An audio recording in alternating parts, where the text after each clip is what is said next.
குரலில் வரவேற்புரை வழங்கிய செல்வி திவ்யாவுக்கும் மிக்க நன்றி. இன்றைய நேர்காணலின் நாயகன் திருமிகு பத்மராஜ ராமசாமி ஐயா அவர்களுக்கு நற்காட்சி வணக்கம். வணக்கங்க ஐயா. உங்க நேர்காணல் காண்பதற்கு இந்த ஆதிபவன் குழு பெருமையும் படுகிறது, மகிழ்ச்சியும் அடைகிறது. அதற்கு நீங்கள் ஒத்துழைத்து எங்களுக்காக வருகை தந்த தங்களுக்கு மிக்க நன்றியை தெரிவித்துக் கொள்கிறோம். முதல்ல உங்களை சிந்தனை சிற்பி, அந்த இன்விடேஷன்ல பார்த்தாலே பார்க்குறோம், சிந்தனை சிற்பி பத்மராஜ் ராமசாமி அப்படின்னு போட்டிருப்பாங்க. அந்த சிந்தனை சிற்பிங்கிற பட்டம் உங்களுக்கு முதல்ல வழங்கியது யார்? அது எப்போ வந்தது? எப்படி? அதுக்கு பின்னாடி ஏதாவது ஒரு கதை இருக்கும் இல்லையா? அதை பத்தி கொஞ்சம் சொல்ல முடியுங்களா ஐயா? அனைவருக்கும் வணக்கம்மா. முதல்ல உங்களுடைய கேள்விக்கு பதில் சொல்லிடுறேன். சிந்தனை சிற்பிங்கிறது என்னுடைய கரெக்டாக சொல்லப்போனால் உங்கள் எல்லாருக்கும் தெரிஞ்ச லெவல்லனா திருலோக தர்ம தியானத்தில் நம்ம கமலகுமார் சாரோட மிஸ்ஸஸ் தான் ஃபஸ்ட்டு சொன்னாங்கன்னு ஞாபகம் எனக்கு. ஆனால் அதுக்கு முன்னாடியே என்னுடைய நண்பர்கள் மத்தியில் அதை சொல்லுவாங்க. அது எப்படின்னா, என்னுடைய தகப்பனாரை சிந்தனை சிற்பி அப்படின்னு அடைமொழியோடு தான் அவங்க நண்பர்கள்லாம் கூப்பிட்றது வழக்கம். அதனால் அவருடைய சன்னுங்கிறதுனால என்னையும் அப்படி தான் அந்த காலத்துலேருந்து கூப்பிட்றது ஒரு பழக்கம். அது என்னமோ கோயின்சிடென்ட்டாக இங்கே மற்றவர்களுக்கும் எடுத்து கூறியவர்கள் சசிகலா அவர்கள் என்று நான் நினைக்கிறேன். லெகசி, அதாவது சொத்து, அப்பாவிடம் வாங்க சொத்துல இதுவும் ஒன்று, சிந்தனை சிற்பிங்கிற பட்டத்தையும் அப்படியே ரொம்ப சந்தோஷங்கய்யா. மிக்க நன்றிங்கய்யா. நல்ல, அதாவது பொதுவா பட்டம் என்ன கொடுத்தாங்க அப்படின்னு சொல்லுவாங்க, ஆனா பட்டத்தையும் அப்பா கிட்ட இருந்து வாங்கிட்டு வந்தேன்றது ஒரு இன்ட்ரெஸ்டிங் ஃபேக்டா இருக்குது எங்களுக்கு, புது இதுவா இருக்கு. அதுக்காகவே அவர் ஒரு ஃபோட்டோ ஒன்று எடுத்து எங்கள் வீட்டில் வச்சுருப்பாங்க. அந்த கையை இப்படி வச்சுக்கிட்டு இப்படி இருக்கிறது மாதிரி இருக்கும். அது கீழே சிந்தனை சிற்பி அப்படின்னு சொல்லி ஒரு பிரிண்டட் பண்ணியே அவருக்கு ஒரு மொமெண்டோ கொடுத்துருந்தாங்க. Okay, thank you. சரிங்க, உங்களுடைய இப்ப வரவேற்புரையில சொல்லிட்டாங்க, நீங்க தஞ்சையில பிறந்தீங்க, மன்னார்குடியில வளர்ந்தீங்க, நாகப்பட்டினத்துல படிச்சிருக்கீங்க, மறுபடியும் தஞ்சாவூர்ல படிச்சிங்க, இப்படி உலகம் சுற்றும் வாலிபரா பல ஊர்களில் பல மனிதர்களை பார்த்திருப்பீங்க. இந்த அனுபவத்தை பத்தி கொஞ்சம் சுருக்கமா எங்க ஆதிபவன் குழு மக்களுக்காக சொல்லுங்க. முதல்ல என்னுடைய வணக்கத்தை தெரிவித்துக் கொள்கிறேன் அனைவருக்கும். இந்த புலவனா குழுவை துவக்கி நல்ல பல காரியங்களை நடத்தி வரும் திருவாளர் கவிராசன் மகராசன் அவர்களுக்கும் பிற நிர்வாகிகளுக்கும், என்னை நேர்காணல் செய்ய முன்வந்த திருமதி ஜினவாணி பாகுபலி அவர்களுக்கும் எனது வணக்கத்தை தெரிவித்துக் கொண்டு, இறைவணக்கம் பாடிய திருவாளர் சுந்தர் அவர்களுக்கும், வரவேற்புரை வழங்கிய செல்வி திவ்யா குந்துநாதன் அவர்களுக்கும், தலைமை உரையை நெகிழ்வாக உரைத்த கவிராசன் அவர்களுக்கும் எனது முதற்கண் நன்றியை தெரிவித்துக் கொண்டு, இன்றைய நேர்காணலுக்கான பதிலை உங்களுக்கு அளிக்க துணிகிறேன். நீங்கள் சொன்னது மாதிரி நான் தஞ்சாவூரில் தான் பிறந்தேன். அப்புறம் நான் சின்ன வயசில் எங்கள் அப்பாவோட நேட்டிவ் அது தான். அங்கே எங்களுக்கு வீடெல்லாம் சொந்த வீடெல்லாம் இருந்தது. அங்கே இப்போ ஃபஸ்ட் ஸ்டாண்டர்ட் வரைக்கும் தான் படித்தேன் நான். அதுக்கப்புறம் எங்கள் அம்மாவுடைய நேட்டிவ் மன்னார்குடி. எங்கள் அம்மா ஒரே டாக்டரு. அவங்க ஃபாதரு அங்கே இருந்தாங்க. அவங்களுக்கு ரொம்ப உடம்பு முடியல, லாஸ்ட் லைஃப் ஈவினிங் பெட் அப்படிங்கிறது மாதிரி இருந்ததுனால மன்னார்குடி ட்ரான்ஸ்ஃபர் ஆகிடலாம். அவங்களுக்கு வேறு யாரும் கிடையாது, ஒரே பொண்ணு தான். அவங்களோட கூட பிறந்தவர்கள்லாம் கொஞ்சம் ஒரு 6-7 குழந்தைங்க RH நெகட்டிவில் இறந்து போயிட்டாங்க. இவங்க மட்டும்தான் இருந்தது உயிரோட. அதனால் நாங்கள் அங்கே ஷிஃப்ட் ஆகி இங்கே வந்துட்டோம். அப்பாவுக்கு ஒரே ஒரு சிஸ்டர், அதனால் அந்த வீடு அங்கேயே இருந்தது. அப்பா இங்கே வந்துட்டாங்க, வீட்டோட மாப்பிள்ளை அப்படின்னு சொல்லலாம். அதன் பிறகு மன்னார்குடியில் தான் நாங்கள் டோட்டலாகவே இருந்தோம். இடையில் ஒரு 4th ஸ்டாண்டர்ட் படிக்கும்போது மட்டும் கல்யாண சுந்தரம் ஹைஸ்கூலில் போய் 1 இயர் மட்டும் அங்கே படிச்சுட்டு திருப்பி நான் இங்கே வந்துட்டேன். அதன் பிறகு மன்னார்குடியில் தான் ஸ்கூல் எஜுகேஷன், தமிழ் மீடியம் தான், ஆங்கில வகுப்புகள்லாம் அங்கே கிடையாது, மீடியம்லாம். SSLC அப்போல்லாம் 11 ஆண்டுகள் படிக்கும்போது இந்த எலக்டிவ்ஸ்னால் எடுக்கிற காலம் எங்கள் காலத்தில். அப்போ 10th போகும்போது பைஃபர்கேட்டட்னு தனியாக ஒரு குழு இருக்கும். அதில் இன்ஜினியரிங் அப்படின்னு சொல்லி ஒரு சப்ஜெக்ட் இருந்தது. அதை தான் நான் தேர்வு செஞ்சேன். அதை படிச்சுட்டு நம்ம ஒரு பொறியாளராக போகலாம் அப்படிங்கிற ஒரு சிந்தனை அப்போது. 10th 11th முடித்ததுக்கப்புறம் பாலிடெக்னிக்கில் போய் சேர்ந்தேன்.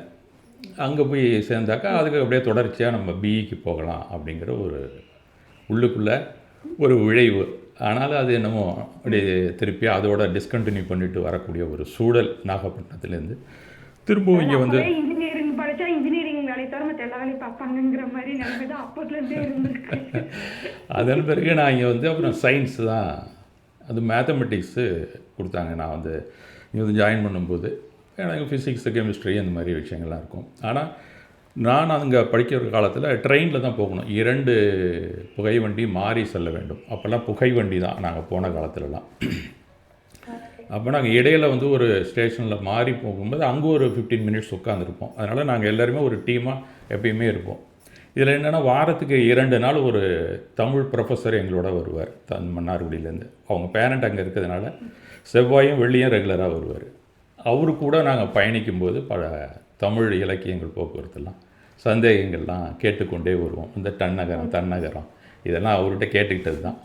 அந்த மாதிரி எல்லாமே ஆய்வுகள் தமிழ்லேயே நடந்துக்கிட்டு இருக்கும். ஆனால் படித்தது என்னமோ சயின்ஸ் அந்த மாதிரி இருக்கிறதுனால கொஞ்சம் தமிழும் தெரிஞ்சுக்கிட்டோம்.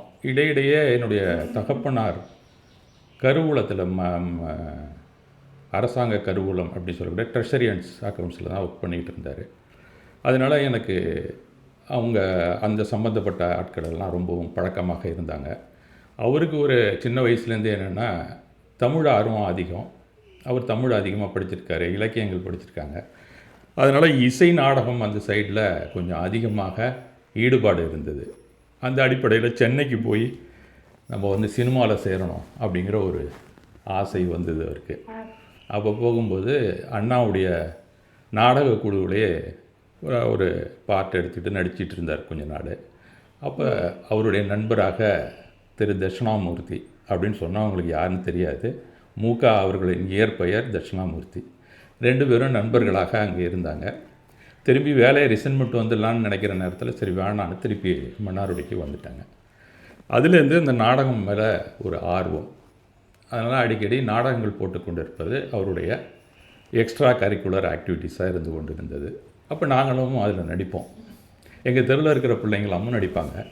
ஒவ்வொரு கன்னிப்பொங்கல் உற்சவத்துக்கும் ஒரு நாடகம் அரங்கேறும். இந்த மாதிரி நேரத்தில் அதுக்கப்புறம் நம்ம போகும்போது இடையிடையில் நான் அதை பற்றி நான் சொல்லிக்கிட்டே வரேன். நான் ஓகே ஓகே ஓகே நல்ல விஷயங்க. அதாவது அப்பா கிட்ட இருந்து பட்டத்தை மட்டும் இல்ல பயில்வதையும் அப்பா கிட்ட இருந்து தான் லெகசியா வாங்கிருக்கீங்கன்றது இதுல இருந்து நல்லாவே தெரியுது. அதாவது பயின்றது கல்லூரிக்கு போய் பயின்றது கணக்கு, ஆனால் ரயில் சிநேகிதத்தில் படித்தது தமிழ் அப்படிங்கிற மாதிரி இருக்கு உங்களுடைய கதை. மிக அருமை. அதாவது எந்த ஒரு தருணத்தையும் நான் வீணாக்க மாட்டேன் அப்படிங்கிறது, பிரயாணத்திலையும் நான் வந்து படிப்பேன் அப்படிங்கறத வந்து அழகா சொன்னீங்க. ரொம்ப நன்றிங்கய்யா. அடுத்தது வந்து இப்போ இந்த அறப்பணிக்கு வந்து நீங்க வந்து சொல்லியிருந்தீங்க, உங்களோட இதுல பத்தி சொல்லியிருக்கும் போது மத நல்லிணக்க நண்பர்கள் நிறைய பேர் இருக்காங்க, அவங்க கூட வந்து இன்னுமே நான் டச்சில் இருக்கேன், அவங்க கூட வந்து அந்தரங்கமான விஷயங்களையுமே பகிர்ந்து அவங்களுடைய அதாவது கருத்து பரிமாற்றங்களை வந்து செய்திருப்போம் அப்படின்னு சொல்லியிருக்கீங்க. அதை பற்றி தங்களுடைய கருத்து அது எப்படி வாலிப வயசுல இருந்து சின்ன வயசுல இருந்தே இருக்கிற நண்பர்கள் இப்ப இருக்கிற நண்பர்கள் அந்த மாதிரி எப்படிங்கய்யா அவங்களுக்கெல்லாம்? ஆரம்ப காலத்தில் இருந்த நண்பர்கள் வந்து பெரும்பாலும் என்னுடைய கல்லூரிக்கு போகும்போது கொஞ்சம் எல்லோரும் சேர்ந்து வரல. கல்லூரிக்கு போனதுக்கப்புறம் யார் யாரெல்லாம் நண்பர்கள் இருந்தார்களோ அவர்களெல்லாம் தொடர்ந்து வங்கி பணியிலும் என்னோட வந்து 17 பேர் ஜாயின் பண்ணாங்க. என்னோட படித்த அதே ஸ்டூடெண்ட்ஸ். அதனால் அங்கே இருக்கிறவங்களாம் எங்களுக்கு நெருங்கிய தொடர்பு ஏற்பட்டது. அதில் இந்த கிறிஸ்துவ மதத்தை சேர்ந்தவர், அப்புறம் ரஹீம்னு ஒரு முசல்மான் அவர் இருந்தார். அதுக்கப்புறம் பல்வேறு இந்த இந்துக்கள்லே பிரிவுகள் இருக்கும்ல அவங்களாம் இருந்தாங்க. அவங்களாம் நாங்கள் ஒன்றாகவே இருந்தோம். அந்த பணியும் அதே மாதிரி கிடச்சதுனால அப்பப்போ நாங்கள் இதை பற்றியெல்லாம் பேசி கொண்டு இருப்பது வழக்கம். இதில் இந்த ஆன்மீகம் சம்மந்தப்பட்ட கருத்துக்கள் வரும்போது ஒரு 45 ஆண்டுகளுக்கு மேலே முழுக்க நாங்கள் அந்த ஆன்மீகத்துக்குள்ளே வரக்கூடிய ஒரு நெருக்கமான தொடர்புனால ஏற்பட்டது. அதன் பிறகு அவர்கள் எதுவும் கேட்டாங்கன்னா மகாவீரர் சிந்தனை என்ன, அவருடைய தத்துவம் என்ன அப்படிங்கிறது சேட் பண்ணுவோம் நாங்கள். அப்படி இருக்கின்ற காலத்தில் அப்புறம் பணியில் நமக்கு போய் அமரக்கூடிய காலத்தில் முதல்ல எனக்கு வந்து போஸ்டிங்ஸு கும்பகோணத்தில் போட்டிருந்தாங்க. கும்பகோணத்தில் தான் ஆரம்பத்தில் 78ஆம் ஆண்டு நான் வந்து அதில் பணி அமர்வில் இருந்தேன். அப்போ அடிக்கடி எங்கள் ஸ்டேட் பேங்க்ங்கிறதுனால எல்லா அலுவலகமும் எங்கள்கிட்ட வருவாங்க. தொடர்புகள் கண்டிப்பாக அந்த டவுனில் இருக்கக்கூடிய அத்தனை பேரும் வருவாங்க. அரசாங்க அலுவலர்களும் வருவார்கள். காலேஜில் இருக்கிறவங்களும் எங்கள்கிட்ட தான் பேமெண்ட்டுக்கு வருவாங்க. அங்கே ஒரு ஓவியக் கல்லூரி, கலைக்கல்லூரி இருந்தது. அங்கேருந்து 2 பேர் கங்காதரன், சந்தாண்டராஜ் அப்படின்னு சொல்லி 2 ப்ரொஃபஸர்ஸ் வருவாங்க. முதல்ல நான் ஆர்ட் காலேஜ்னு நினச்சிட்டு இருந்தேன். அப்புறம் தான் இல்லை சார் இது ஓவியக் கல்லூரி, நாங்கள் சிற்பக்கலையை பற்றியெல்லாம் எடுத்துகிட்ருக்கோம் அப்படின்னு சொன்னார். அவங்களுடைய நட்பு கிடைச்சோன்னே அவங்க களப்பணி போகும்போதெல்லாம் நானும் சேர்ந்து கொள்வது, அருகில் இருந்த ஆலயங்கள் போக்குவரத்தெல்லாம் போகும்போது அதில் உள்ள உறுப்புகள்லாம் எப்படி என்ன ஏது, அதனுடைய அளவுகள் என்ன இப்படின்னு கிட்டத்தட்ட ஒரு 82 ஆலயங்களுக்கு அவங்களோட சென்று நான் ஒருங்கிணைந்த தஞ்சை மாவட்டத்தில் ஏகப்பட்ட ஆலயங்களை சென்று தரிசித்திருக்கிறேன். அங்கே இருக்கக்கூடிய உருப்படியெல்லாம் என்னென்ன இருக்கும், மேலே என்ன இருக்கும், கீழே என்ன இருக்கும், இதெல்லாம் அளவு என்ன, ஏன் இதெல்லாம் வச்சுருக்காங்க, தெறிப்பு இல்லாமல் எப்படி அந்த கன்ஸ்ட்ரக்ட் பண்ணுறது, இதெல்லாம் அவங்க பாடம் எடுத்துக்கும்போது நானும் உட்காந்துக்கிட்டு அதை கேட்டுக்கிட்டு கொண்டு வரக்கூடிய ஒரு ஆர்வம் இருந்தது. அதுலேருந்து இந்த ஆலயத்தின் பக்கம் அதிகமான நாட்டம் வந்தது. அதனால தான் அந்த IMCyathrai.comல முழுக்கமாக வந்தது. ஓகே, பேட்ச்மேட்ஸ் அப்படியே பேங்க்மேட்ஸாகவும் வந்துட்டாங்க. அது வந்து உங்களுக்கு ரொம்ப வசதியாகவே போயிடுச்சு. உங்களுக்கு ரொம்ப அருமையாக சொன்னீங்கய்யா. இப்போ நீங்கள் சொன்னீங்களே, இப்போ இந்த இவங்க கூடலாம் பேசி இந்த ஆலயங்களுக்கெல்லாம் சொல்கிறீங்க, இந்த ஆலயங்கள் வந்து ஜினாலயங்கள் மட்டுமா இல்லை எல்லா வகையான அந்த கலைநுட்பத்துக்காகன்றதால எல்லா ஆலயங்களுமே அதில் நீங்கள் போய் பார்த்ததில்ல, அந்த கலாய்வுன்றது வந்து வெறும் ஜினாலயங்கள் அப்படின்ற மாதிரியான்ற மாதிரி கேட்குறேன். இல்லை இல்லை, எல்லா ஜினாலயங்களும் தான். இப்போ நம்ம எங்கள் பக்கத்தில் பார்த்தா 1 2 3 ஆலயங்கள் தான் அருகில் இருந்தது கும்பகோணத்துக்கு. நாங்கள் 82 ஆலயங்களும் போது மற்ற ஜினாலயங்களுக்கு தான் மற்ற ஆலயங்களுக்கு தான் போக வேண்டிய ஒரு சூழல். 2வது அங்கே தான் விதவிதமான அந்த உருப்படின்னு சொல்லிப்போம் அவங்கெல்லாம் இருக்கும், நம்ம பார்த்து தெரிஞ்சுக்கலாம். அவ்வளோதான். ஓகே, இதே மாதிரி வட மாநிலத்தில் இருக்கிற ஆலயங்களுக்கும் போனதா சொல்லியிருக்கீங்க. அந்த அனுபவம் எப்படி இருந்தது? அதில் ஏதாவது உங்களுக்கு இதுக்கும் அதுக்கும் வித்தியாசம் அந்த மாதிரி தெரியும்? இது திராவிட பாரம்பரியத்தில் கட்டப்பட்ட ஆலயங்கள். தமிழகத்தில் இருக்கக்கூடிய அத்தனை ஆலயங்களும் அதனுடைய அந்த ஆர்கிடெக்சர் அப்படின்னு சொல்லக்கூடிய இது வந்து திராவிட பாரம்பரியத்தில் செய்யப்பட்ட ஒரு கலைநுணுக்கமான ஆலயங்கள் தான். ஆனால் எல்லாமே எங்கெங்கே இருக்கணும் அப்படிங்கிறது, ஒரு மனிதன் படுத்திருந்தான்னா அவனை தலையிலேருந்து கால் வரைக்கும் என்னென்ன இருக்கும், அங்கே தலையில் வந்து என்ன இருக்கும், நெஞ்சு பகுதியில் வந்து என்ன இருக்கும், பலிபீடம் இருக்கும், இந்த மாதிரி ஒன்று வாசல் வந்து காலில் இருக்கும் அப்படிங்கிறது மாதிரி ஒரு அமைப்பு இருக்கும். இதே அமைப்பை வந்து நீங்கள் அந்த பக்கம் கர்நாடகா போனால் கூட வந்துடும். கடைசி வரைக்கும் பார்த்தீங்கன்னா அது நாகரா அப்படின்னு பேர். அங்கே இருக்கக்கூடிய டெக்னாலஜி, அதனுடைய கோபுர அமைப்புகள்லாம் வேறையாக இருக்கும், பட்டையாக அடிச்சிருப்பாங்க. நம்மளை மாதிரி ஒவ்வொரு டயராக இருக்காது. இந்த மாதிரி பல விஷயங்கள்லாம் மாறிக்கொண்டே வரும். அந்த மாதிரி இருக்கக்கூடிய இதில் தான் நாங்கள் வந்து போயிட்டு வந்துட்டு இருந்தேன். அதுக்கப்புறம் அந்த பக்கம் கிருஷ்ணதேவராயர் அந்த ஏரியா பக்கம் போகும்போது இரண்டுமே கலந்த வேசரா அப்படின்னு ஒரு அமைப்பு அவர் உருவாக்கியிருந்தார். அந்த வேசரா அமைப்பு, அப்புறம் இந்த பேலூர் ஹலிபேடு இதெல்லாம் போனீங்கன்னா அது வித்தியாசமாக இருக்கும். எப்படின்னா எல்லா பொம்மைகளும் வந்து பாதி போர்ஷன் வந்து ப்ரொட்ரூடாக இருக்காது, முக்கால்வாசி ப்ரொட்ரூடாக இருக்கும். அதாவது பிதுக்கிட தன்மையிலே இருக்கும். அதனால் உருப்படியெல்லாம் நல்லாயிருக்கும் பார்க்குறதுக்கு ஒவ்வொரு பொம்மையும். அந்த மாதிரி 3 அமைப்புகள் இந்தியாவிலே இருக்கின்றன. இது புது தகவலா இருக்கு எங்களுக்கு. அந்த பேரோட அந்த கலை பேரோடய சொல்றீங்க, ரொம்ப நன்றிங்கய்யா. சரி, இப்படி பல ஆளுங்களுக்கு போயும் இந்த தினவர பணியில வரணும் அப்படிங்கறது, அதை படிச்சது சயின்ஸ் மேக்ஸ், ஆனா வந்தது பேங்க்னும் போது இந்த அறப்பணிக்குள்ள வரணும்ன்ற எண்ணம் எப்படி வந்தது, எதனால் வந்தது? சமணனை பொறுத்த வரைக்கும் பாத்தீங்கன்னா அந்த வடமொழி ஸ்லோகங்கள் மந்திரங்கள் தான் நிறைய இருக்கு. அதை நீங்க எப்படி பார்த்தீங்க? அதுக்குள்ள அதை வந்து எப்படி நீங்க மொழி மாற்றம் செய்யணும் இல்ல மக்களுக்கு கொண்டு போய் சேர்க்கணும்ன்றதையும் எப்படி யோசிச்சீங்க? அந்த அஹிம்சை யாத்திரைங்கிற இது எப்படி வந்தது? எனக்கு வந்து சம்மண தொண்டிற்கு வந்தாக்கா எப்படி அப்படிங்கிற அர்த்தத்தில் நீங்கள் கேட்குறீங்களா இல்லைங்களா? ஆக்சுவலாக என்னுடைய ரிலீஜியஸ் ஆக்டிவிட்டீஸுக்கு வர்றதுக்கு முன்னாடி எனக்கு சின்ன குழந்தையாக இருக்கும்போது பால்யத்தில் என்னுடைய டிரைவிங் ஃபோர்ஸ் அப்படின்னு சொன்னால் என்னுடைய பாட்டிமா தான். அவங்க தான் எனக்கு ஆரம்பத்தில் இந்த நம்மளுடைய அந்த இலக்கியங்கள், தமிழ் இலக்கியங்களில் இருக்கக்கூடிய நூல்களை எல்லாமே கதை வடிவிலே நான் வந்து அநேகமாக 3 வயது இருக்கும், இல்லைன்னா 4 வயதிலிருந்தே இரவுலே எனக்கு சொல்லக்கூடிய ஒரு அழகான ஒரு நெருக்கமான ஒரு பெண்மணி எனக்கு கிடைத்தார்கள். அப்போல்லாம் நான் வந்து ரொம்ப குழந்தையாக இருக்கும்போது கதை கேட்கணுங்கிறது தான் எங்களுக்கெல்லாம். இப்போல்லாம் அந்த மாதிரி ஒரு செல்ஃபோன் இதெல்லாம் கிடையாது. அதுதான் எங்களுடைய பொழுதுபோக்கு. அது ஆர்வமாக நான் கேட்டுக்கிட்டே இருப்பேன். அப்போ அவங்களுக்கு தெரிஞ்சது பூரா ஜைனிசம், அதில் இருக்கக்கூடிய அந்த பிரதமான யோக கதைகள், அதுலேயும் தமிழில் இருக்கிறது தான் அவங்களுக்கு தெரியும். அந்த மாதிரி அவங்களும் அதை படிச்சிருந்ததுனால எனக்கு எல்லாமே முதல்ல எனக்கு சொல்லிக் கொடுத்தது ஸ்ரீ மகாராஜா ஸ்ரீபால மகாராஜனுடைய சரித்திரத்தை தான் முதல்ல எனக்கு சொல்லி கொடுத்தாங்க. இப்போ சித்திர சக்கர விதானம் செய்கிறோமே, அதனுடைய பேஸ் அந்த கதை தான். அதுக்கப்புறம் பல கதைகள்லாம் எங்களுக்கு சொல்லிக்கொண்டே வரும்போது பல கதைகள் நான் கேட்டிருக்கிறேன் அவங்கள்ட்ட. அப்போ எல்லா கிட்டத்தட்ட இன்றைக்கி நான் என்னென்ன வந்து அந்த நம்ம இலக்கியங்களில் பார்க்குறோமோ, சிலப்பதிகாரம் எல்லாருக்குமே தெரிஞ்சிருக்கும், யசோதர காவியம், நாககுமார காவியம், இப்போ திவிட்டகுமாரன் கதை, உதயகுமாரன காவியம், பழையனூர் நீலி அப்படின்னு சொல்லி எனக்கு கதை சொல்லியிருக்காங்க. அப்புறம் தான் அது நீலகேசினே எனக்கு தெரிய வந்தது. அப்புறம் அசனிகோடன், இந்த சயந்தன், வைஜெயந்தன், இந்த வைஜெயந்தன்லாம் இந்த அப்பயே நான் கேட்டிருக்கேன். ஆனால் மேருமந்திர புராணம் தான் அதுங்கிறது தெரியாது. அதெல்லாம் பிற்காலத்தில் நான் தெரிந்து கொண்டேன். அதுக்கு அடி உரம் இட்டவர், ஆழத்தோண்டி விதையை போட்டவர் அப்படின்னு சொன்னால் என்னுடைய ஜீவரத்னம் அம்மா தான். அவங்க தான் என்னுடைய டிரைவிங் ஃபோர்ஸ் இதுக்கு அப்படின்னு சொல்லலாம். அப்புறம் எங்கள் அம்மா அப்பா அவங்களுக்கெல்லாம் ஆர்வம் அதில் இருந்ததுனால முழுக்க நான் இதிலே மரமாக அறநீர் ஊற்றப்பட்டு வளர்ந்து வந்தேன் அப்படின்னு தான் நான் சொல்லணும். அதனால் எனக்கு வந்து பிறப்பு மட்டும் ஜெயினிசம் அப்படிங்கிறது இருந்தால் கூட அதில் ஆரம்பத்துலேருந்தே அதிலேயே நான் நுழைஞ்சதுனால வேறு பக்கம் எனக்கு டைவர்ஷன் கிடைக்காமையே போயிடுச்சு. நான் வந்து ரொம்ப பெரிய ஆளாக போனதுக்கப்புறம் தான் கொஞ்சம் வேறு விஷயங்களெல்லாம் தெரிஞ்சுக்கொள்ள முடிந்தது. எங்கள் வீட்டுக்கு கிட்டக்கே அந்த ஆலயம் இருந்தது. அதனால் நாங்கள் அடிக்கடி போவோம். நல்லது கெட்டதுன்னா அங்கே தான் போவோம்.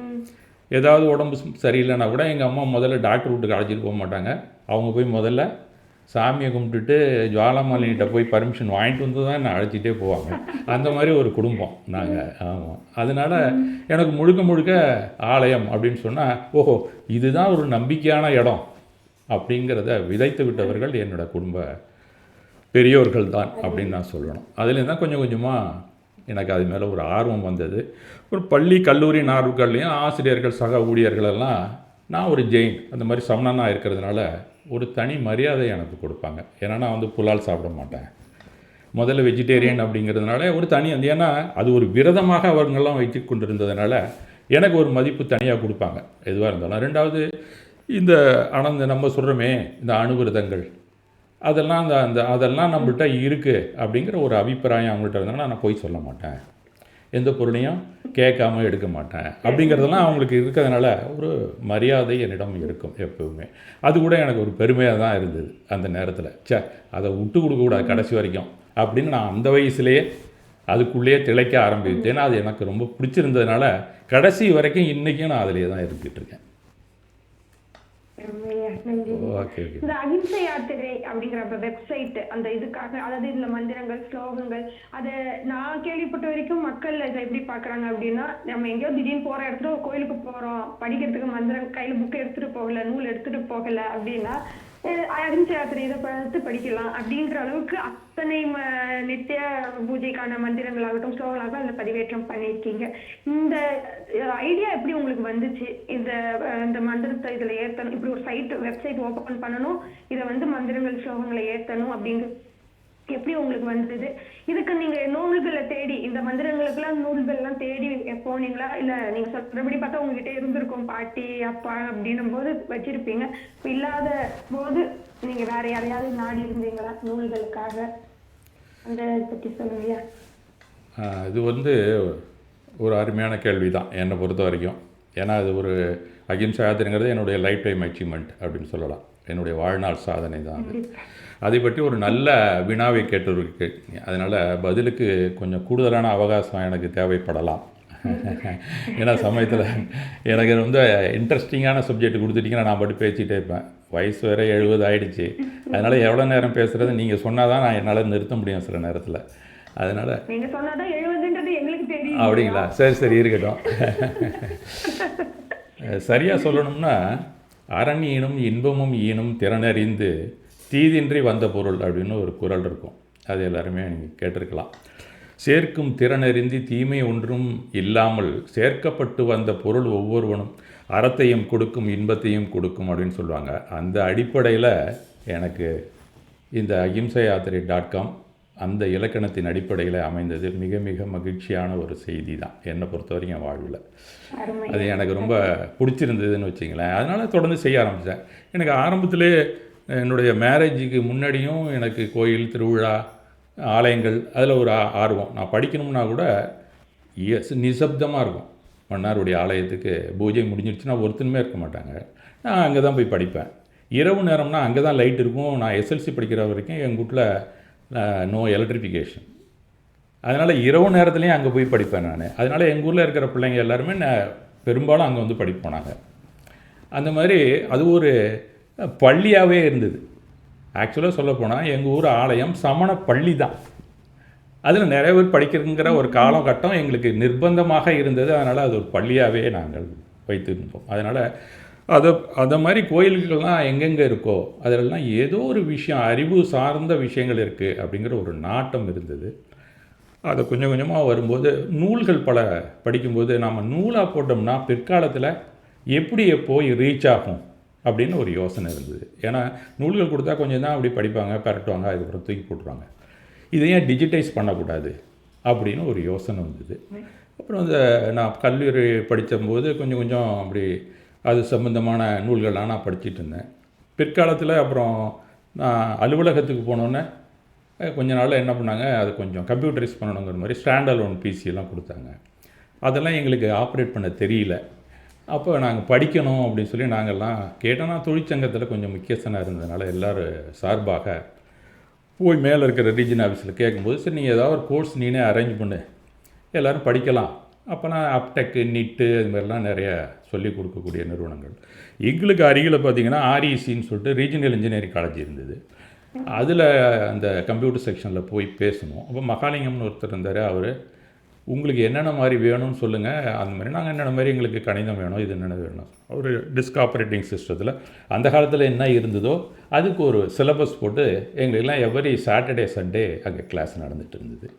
அப்போ ஒரு ஆர்வத்தில் அதுக்கு மேலேயும் என்னென்ன படிக்கலாம், ஒரு ப்ரோக்ராம் எப்படி பண்ணலாம், அதுக்கப்புறம் விண்டோஸ் அந்த லெவலுக்கு வந்தோம்.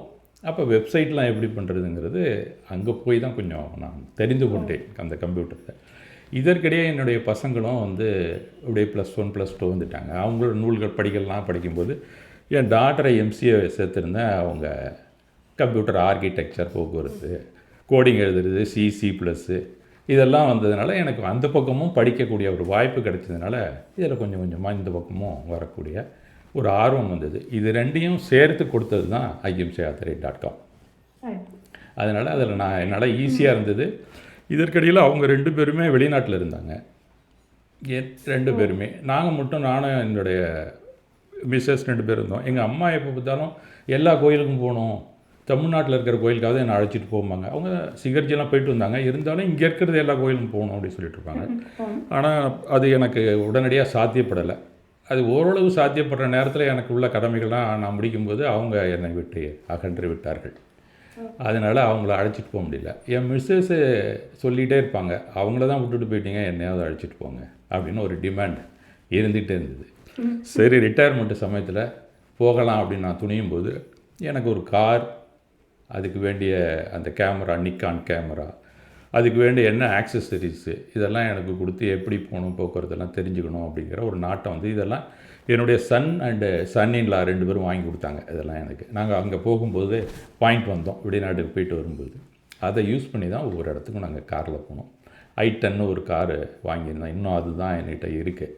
அது இந்த அகிம்சை யாத்திரைக்காக எடுத்துகிட்டு போன நேரத்தில் ஒரு நாள் கூட பிரேக் டவுன் ஆனதில்லை, பஞ்சர் ஆனதில்லை, எதுவுமே ஆனதில்லை. காடு மோடெல்லாம் அடித்து அங்கே போயிட்டு வந்திருக்கிறோம். ரொம்ப ஆச்சரியமான விஷயமா இருக்கும். இதை வேறு ஏதாவது போகும்போது கூட ஏதாவது கொஞ்சம் சின்ன தடங்கள் இருக்கும், அதில் இருந்ததே இல்லை. அந்த மாதிரி இருந்தது. எப்பயுமே கோயில் அப்படிங்கிறது ஒரு கரெக்டாக சொல்லப்போனால் ரசவாதம் அப்படின்னு சொல்லுவாங்க. அதை பற்றி கொஞ்சம் நீங்கள் கூட தெரிஞ்சுக்கலாம்.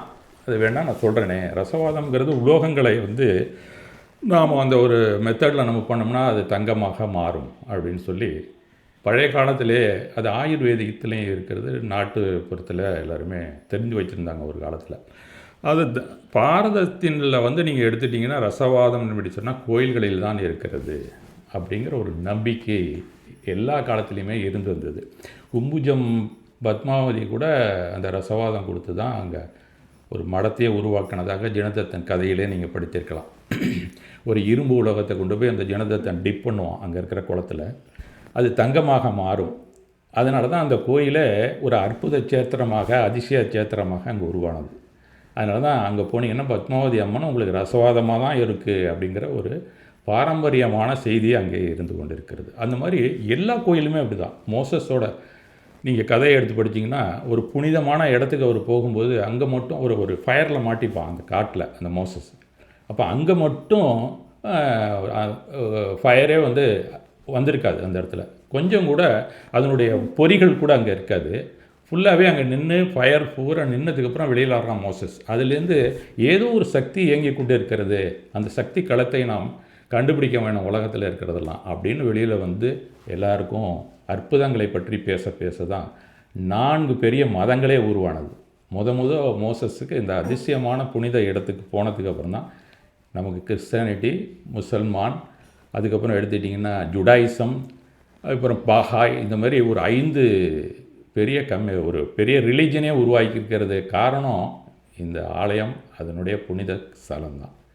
அதனால தான் நம்ம ஆலயங்கிறது நம்ம காலத்தில் எதாக இருந்தாலும் நம்ம வீட்டில் ஒரு விசேஷம்னாலும் ஒரு பிள்ளை பேருனாலும் காது குத்தணும்னாலும் எதாக இருந்தாலும் முதல்ல எங்கே போய் சொல்லுவோம்? நம்ம எல்லாருக்குமே பழக்கம் அவங்கவுங்க மதத்துலேயும் கோயிலுக்கு தான் போவாங்க. அதை விட்டு வேறு எங்கேயும் போகிறதுக்கு வழியே இல்லை. உடல்நிலை சரியில்லைன்னாலும் கோயிலுக்கு தான் போவோம். ஒரு காசு முடிஞ்சு வச்சுருப்பாங்க, நீங்களாம் பார்த்துருக்கோம், மஞ்சள் துணியில் முடிஞ்சு வைக்கிற பழக்கம் இன்றைக்கும் இருக்குது. என்ன தான் படிச்சிருந்தா கூட சில ஃபேமிலிஸில் இன்னும் அதெல்லாம் இருந்து கொண்டு தான் இருக்கிறது. அந்த மாதிரி இருக்கும்போது எங்கள் ஊரில் இருக்கக்கூடிய மல்லிநாதருக்கோ ஜுவாலாமல்லிக்கோ ஒரு வேண்டுதல் வச்சுட்டு தான் திருமணமும் செய்வாங்க. எல்லா சடங்குகளுமே வீட்டில் செய்கிறது நல்லபடியாக நடக்கணும் அப்படிங்கிறது. அப்போ கோயிலில் ஏதோ ஒரு விஷயம் இருக்குது, அது ஏதோ ஒரு வகையில் நமக்கு பூர்த்தி பண்ணுது அப்படிங்கிற ஒரு அசையாத நம்பிக்கை எல்லோரிடத்துலுமே இருக்கிறது. பாரத மக்கள் எல்லோரிடத்திலும் அவங்கவுங்க மதத்தில் இருக்கிற தெய்வத்தின் மேலும் நம்பிக்கை வைத்திருக்கிறார்கள் அப்படிங்கிறது தான் உண்மை. அந்த அடிப்படையில் இப்போ நாங்கள் எங்களுக்கு வேண்டிய கோயில்கள்லாம் அறிவியலுக்கும் புலப்படாத ஒரு சக்தி இருக்குது. அதாவது அறிவியலில் இன்னும் முழுக்க அந்த ஏரியாவில் நெருங்க முடியல. ஒருவேளை அது காக்காய் உட்கார பனைமரம் விழுந்தது அப்படின்னு சொல்லுவாங்களே, அந்த மாதிரி இருக்கட்டுமே, நம்ம உட்காரும்போது விழுந்தால் எடுத்து தான் சாப்பிட போகிறோம் அப்படிங்கிறது மூலம் நம்ம அந்த சிந்தனைகளையும் எடுத்துக்கொள்ளலாம். அதனால் நம்பிக்கைக்கு பாத்திரமான ஒரு இடம் அப்படின்னு சொன்னால் ஆலயம்தான். அங்கே போய் நம்ம என்னென்ன செய்யணும் அப்படிங்கிறது நமக்கு வகுத்து கொடுத்துருக்கிறார்கள்.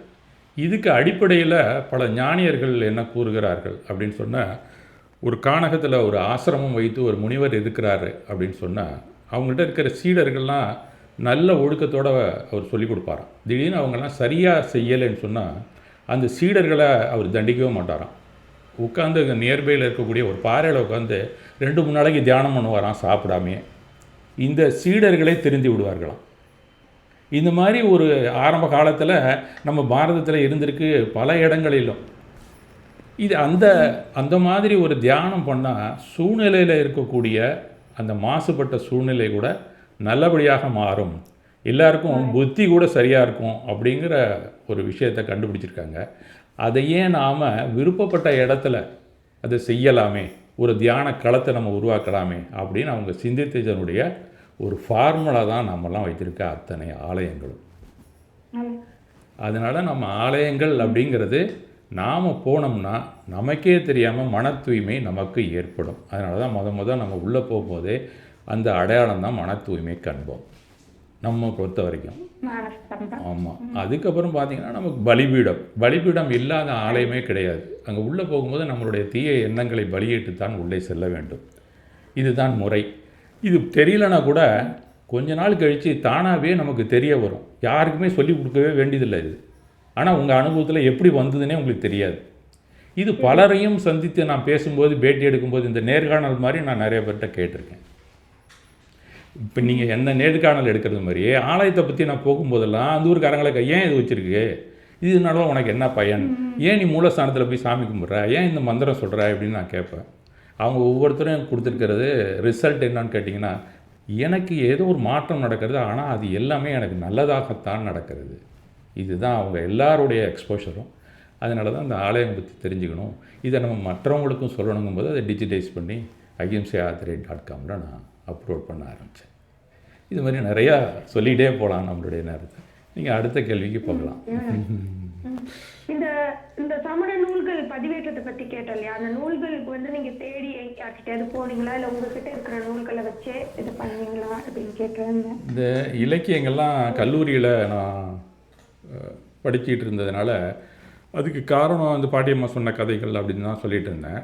அதே கதைகளை நான் வந்து பிறருக்கும் கொடுக்கணும். எப்படி சொல்ல முடியும்? நம்ம இப்போல்லாம் வந்து நிறையா ஊடகங்கள் வந்துருச்சு. 2014லலாம் அந்த மாதிரி இவ்வளோ ஊடகங்கள் கதை சொல்லி அதுக்குள்ளே ஆப்பு அதெல்லாம் இப்போ கிடையாது. சரி என்னடா செய்யலான்னா, இந்த கதையெல்லாம் முதல்ல நம்மளுடைய அகிம்சை யாத்திரை .comல கோயில்களை பற்றி அதை பற்றி பைலிங்குவல்னா ஆங்கிலம் தமிழ் ரெண்டுத்துலேயும் நான் அப்லோட் பண்ணிவிட்டு வந்துட்டு இருந்தேன். ஃபஸ்ட் டைம் போகும்போது அந்த இடங்கள்லாம் எங்கே இருக்குது அப்படிங்கிறத ஐடென்டிஃபை பண்ணுறதுக்காக 2வது தடவை போய் நேவிகேட்டர் போட்டு அதனுடைய கோஆர்டினேஷன் இது நம்ம அந்த இது லாஞ்சிடியூடு லாட்டிடியூடு வரைக்கும் ரெட் ஆர்டர் போட்டுக்கிட்டே வந்தோம். அதன் பிறகு கிட்டத்தட்ட இங்கே இருக்கக்கூடிய 108 ஆலயங்களுக்கு மேலே என்ன சொல்லப்போனால் 132 ஆலயங்களுக்கு சென்றோம் தமிழ்நாட்டை பொறுத்த வரைக்கும். அதுக்கப்புறம் நார்த் இந்தியா டூர் யார் போனாலும் அவங்களோட போய் அந்த ஏரியாவில் இருக்கக்கூடியதெல்லாம் பார்த்துட்டு இருந்தோம். இதெல்லாம் கொஞ்சம் கொஞ்சமாக ஒரு 5-6 ஆண்டுகளில் முடிஞ்சுது. அதன் பிறகு இந்த மாதிரி பாட்டி என்ன சொன்னாங்களோ அந்த கதைகளெல்லாம் கொஞ்சம் கொஞ்சமாக நம்ம அப்லோட் பண்ணுவோம் அப்படிங்கிற ஒரு சிந்தனை வந்தது. அதெல்லாம் நாங்கள் கொஞ்சம் கொஞ்சமாக நூல்கள்லாம் எங்கள்கிட்ட இருந்தது. அது இல்லாத நூல்கள் பல பேர்கிட்ட நான் வந்து கலெக்ட் பண்ணி அதையும் அப்லோட் பண்ணிகிட்டு இருந்தேன். இதில் வந்து தமிழ் நூல்கள் அப்படின்னு சொன்னால் என்னிட்ட இருக்கிற நூலகத்தில் எங்கள் வீட்டில் இருக்கிறதுல கிட்டத்தட்ட ஒரு 450 நூல்கள் என்னிட்ட இருந்தது.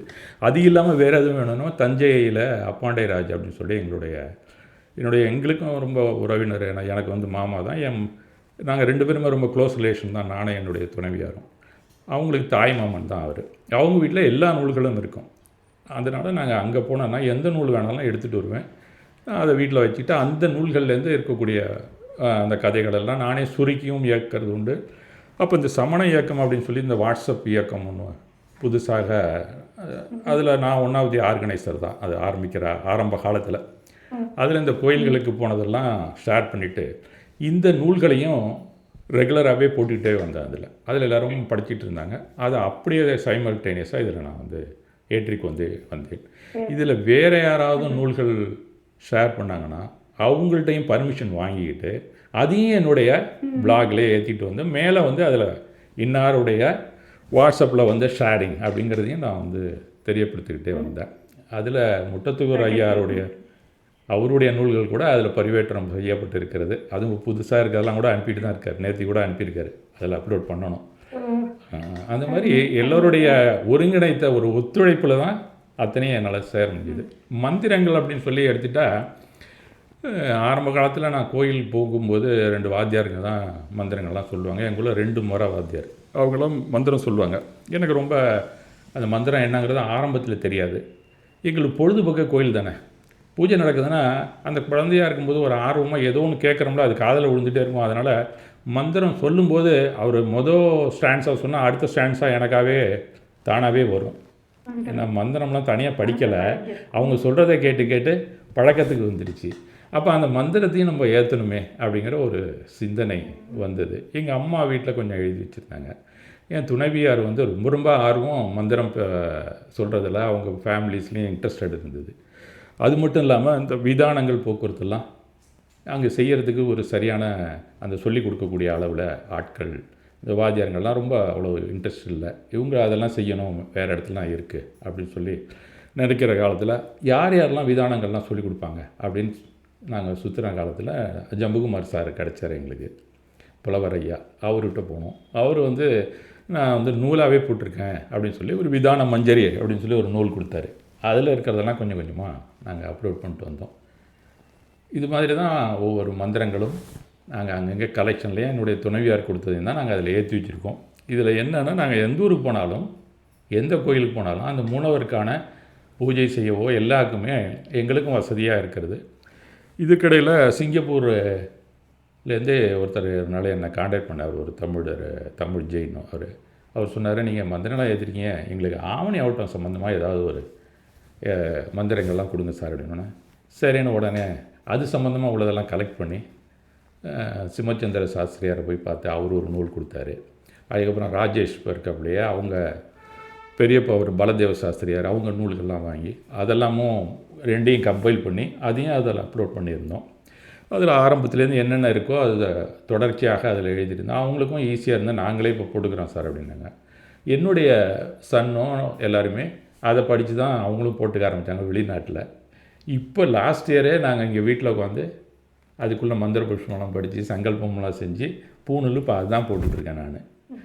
அந்த மாதிரி எல்லா வகையிலும் எங்களுக்கு பலருக்கு பழக்கமாக இருக்குது, எல்லாருக்குமே அது பிடிச்சிருந்தது. இன்னும் யாராவது நீங்கள் மந்திரம் கொடுத்தாலும் உங்கள் பேரை போட்டு நாங்கள் அப்லோட் பண்ண தயாராக இருக்கிறேன். இப்போ நம்மளுடைய சமண மதத்துல நீங்க இது நடக்காம இருந்திருந்தா நம்மளுடைய சமண மதம் இன்னும் இந்த நிலையில் இருந்திருக்கும், ஏன் பாதையை நோக்கி போயிருக்கும், இது நடக்காம இருந்திருந்தா நல்லா இருந்திருக்கும் அப்படின்னு நீங்க நினைக்கிற விஷயம்னு ஏதாவது இருக்கா? அது இப்படி இருந்தா அது என்னென்ன விஷயமா இருக்கும்? இது சமணம் சம்மந்தப்பட்டதை நம்ம சொல்ல வேண்டியதுதான், இல்லைன்னு நம்ம சொல்ல முடியாது. ஏன்னா பாரதம் முழுக்கவே பரவி இருந்த மதம் சமணம் அப்படிங்கிறது வரலாற்று உண்மை தான், அதில் ஒன்றும் இல்லை. அப்புறம் பௌத்தம், இது ரெண்டும் தான் ஓரளவு எல்லா இடத்துலையுமே இருந்திருக்கு. அதுக்கு முன்னாடி என்ன இருந்தது அப்படின்னு பார்க்கும்போது நாட்டார் தெய்வங்கள் இருந்திருக்கு, வைதீக மதம் இருந்திருக்கு, அதுவும் ஸ்ப்ரெட்டாக இருந்திருக்கு. அதை முழுக்க முழுக்க மறுமலர்ச்சியாக ஒரு புரட்சியாளனாக வந்தவர் அப்படின்னு சொன்னால் மகாவீரர். அதன் பிறகு அவருடைய கான்டெம்பரரி ஒரு காலத்திலே வந்தவர் நம்ம பௌத்த சாக்கிய முனி அப்படின்னு சொன்னால் பௌத்த துறவி இவர் தான், புத்தர் தான். அவங்க 2 பேருமே ஃபுல்லாக எராடிகேட் பண்ணிட்டே வந்தாங்க. எல்லாருமே நரபலி கொடுக்குறதுல எந்த பலியும் இருக்கக்கூடாது, அகிம்சை தான் அப்படின்னு சொல்லி கொஞ்சம் சின்ன சின்ன வேரியேஷன்ஸ் இருந்தாலும் ஒரு காலத்தில் அப்படி தான் இருந்தது. அப்போ அந்த மாதிரி இருக்கக்கூடிய மகாவீரர் காலத்தில் 2 சங்கங்கள் அப்படின்லாம் ஒன்றும் கிடையாது, ஒருங்கிணைந்து ஒரே ஒரு சங்கம் மட்டும்தான் இருந்தது. அதன் பிறகு 2ஆக பிரிந்தது அப்படிங்கிறது நமக்கு எல்லாருக்குமே தெரியும். ஒன்று ஸ்வேதாம்பர், இன்னொன்று திகம்பர்.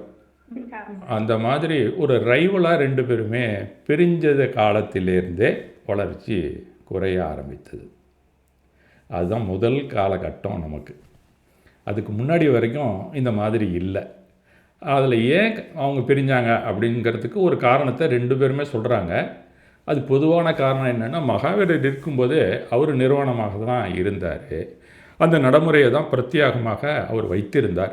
இருந்தாலும் நீங்கள் உங்களால் நிர்வாணமாக இருக்க முடியல, அதாவது ஜனகல்பி அப்படின்னு சொல்லுவாங்க. ஜனகல்பின்னு சொன்னால் நிர்வாணமாக இருக்கக்கூடிய துறவிகள், அந்த மாதிரி வேணாலும் இருக்கலாம். முடியல நீங்கள் நினச்சிங்கன்னா ஸ்தவிர கல்பி அப்படின்னு இன்னொரு ஏரியா அவர் சொல்கிறார். நீங்கள் உடை உடித்து கொண்டும் முக்தியை அடைய முயற்சி செய்யலாம் அப்படின்னு 2 விஷயத்த கிளாஸ் நடத்தினாராம் அவர்.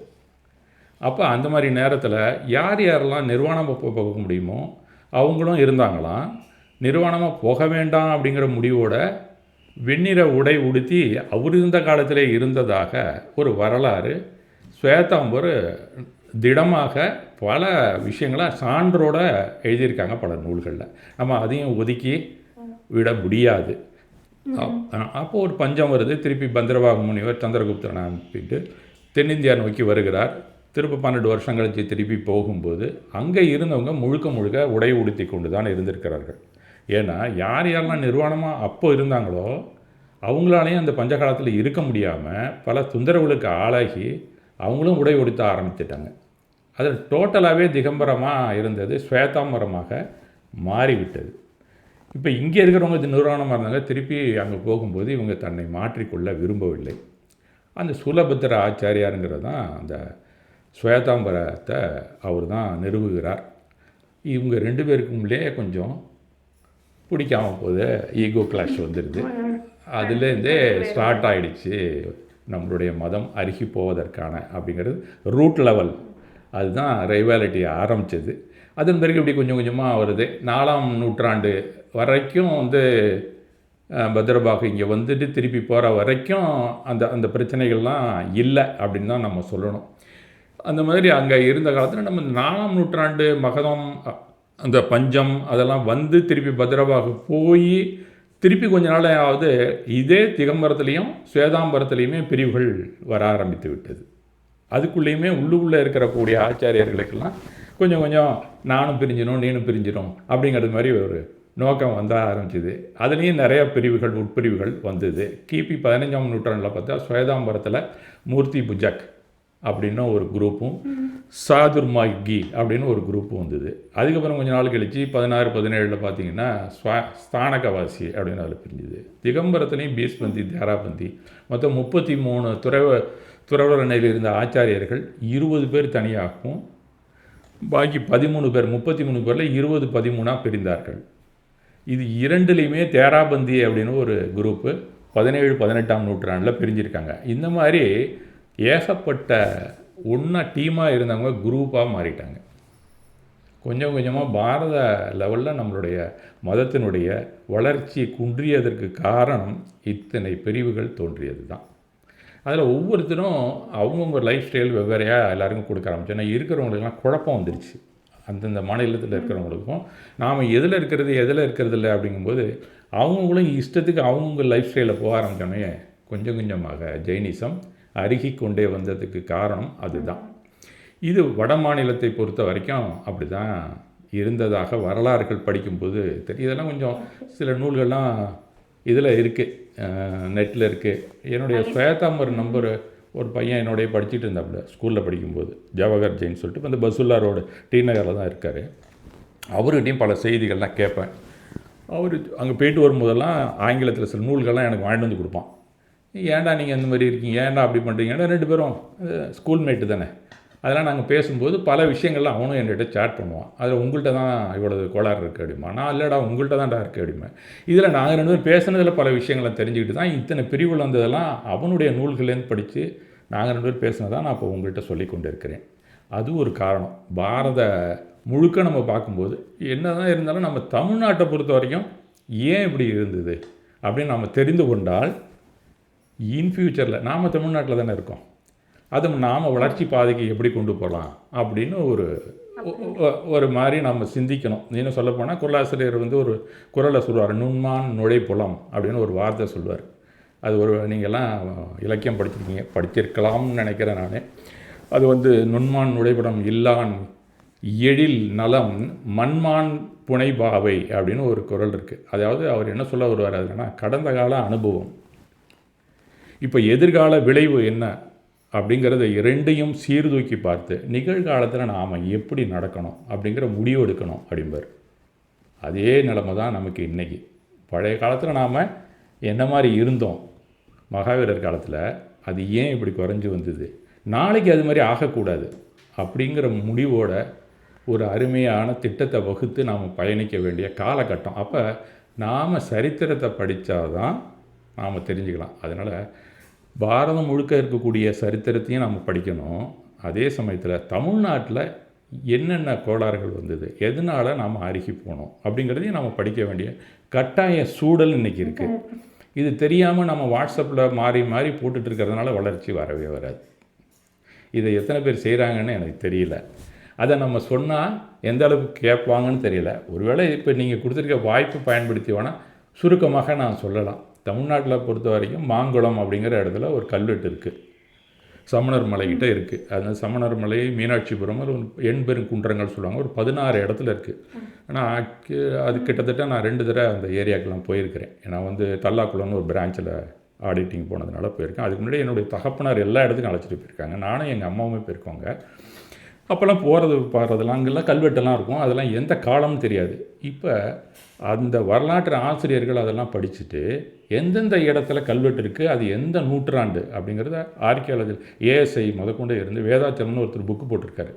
அவர் எண்பெருங்குன்றங்கள் ஒரு போட்டார், கழகுமலையில் சமணம் போட்டார், பாண்டிய நாட்டில் சமணம் போட்டிருக்காரு. அதில் எல்லாமே அப்படியே சான்றுகளோட நிரூபித்து எழுதியிருப்பார். தஞ்சாவூர் தான் அவர் ஆக்சுவலாக. அங்கே தான் புக்கெல்லாம் பிரிண்ட் பண்ணுவார். எந்த புக்கு போட்டாலும் முதல்ல எனக்கு அனுப்புவார் அந்த புக்கை. அது மாதிரி ஒரு நண்பர் நட்பில் இருந்துகிட்ருக்காரு. அவர் அழைச்சிட்டு போய் சில இடத்த காமிச்சிருக்காரு. இப்போ இந்த வர பிப்ரவரி கூட கூப்பிட்டுருக்காரு வாங்கன்னு சொல்லிட்டு.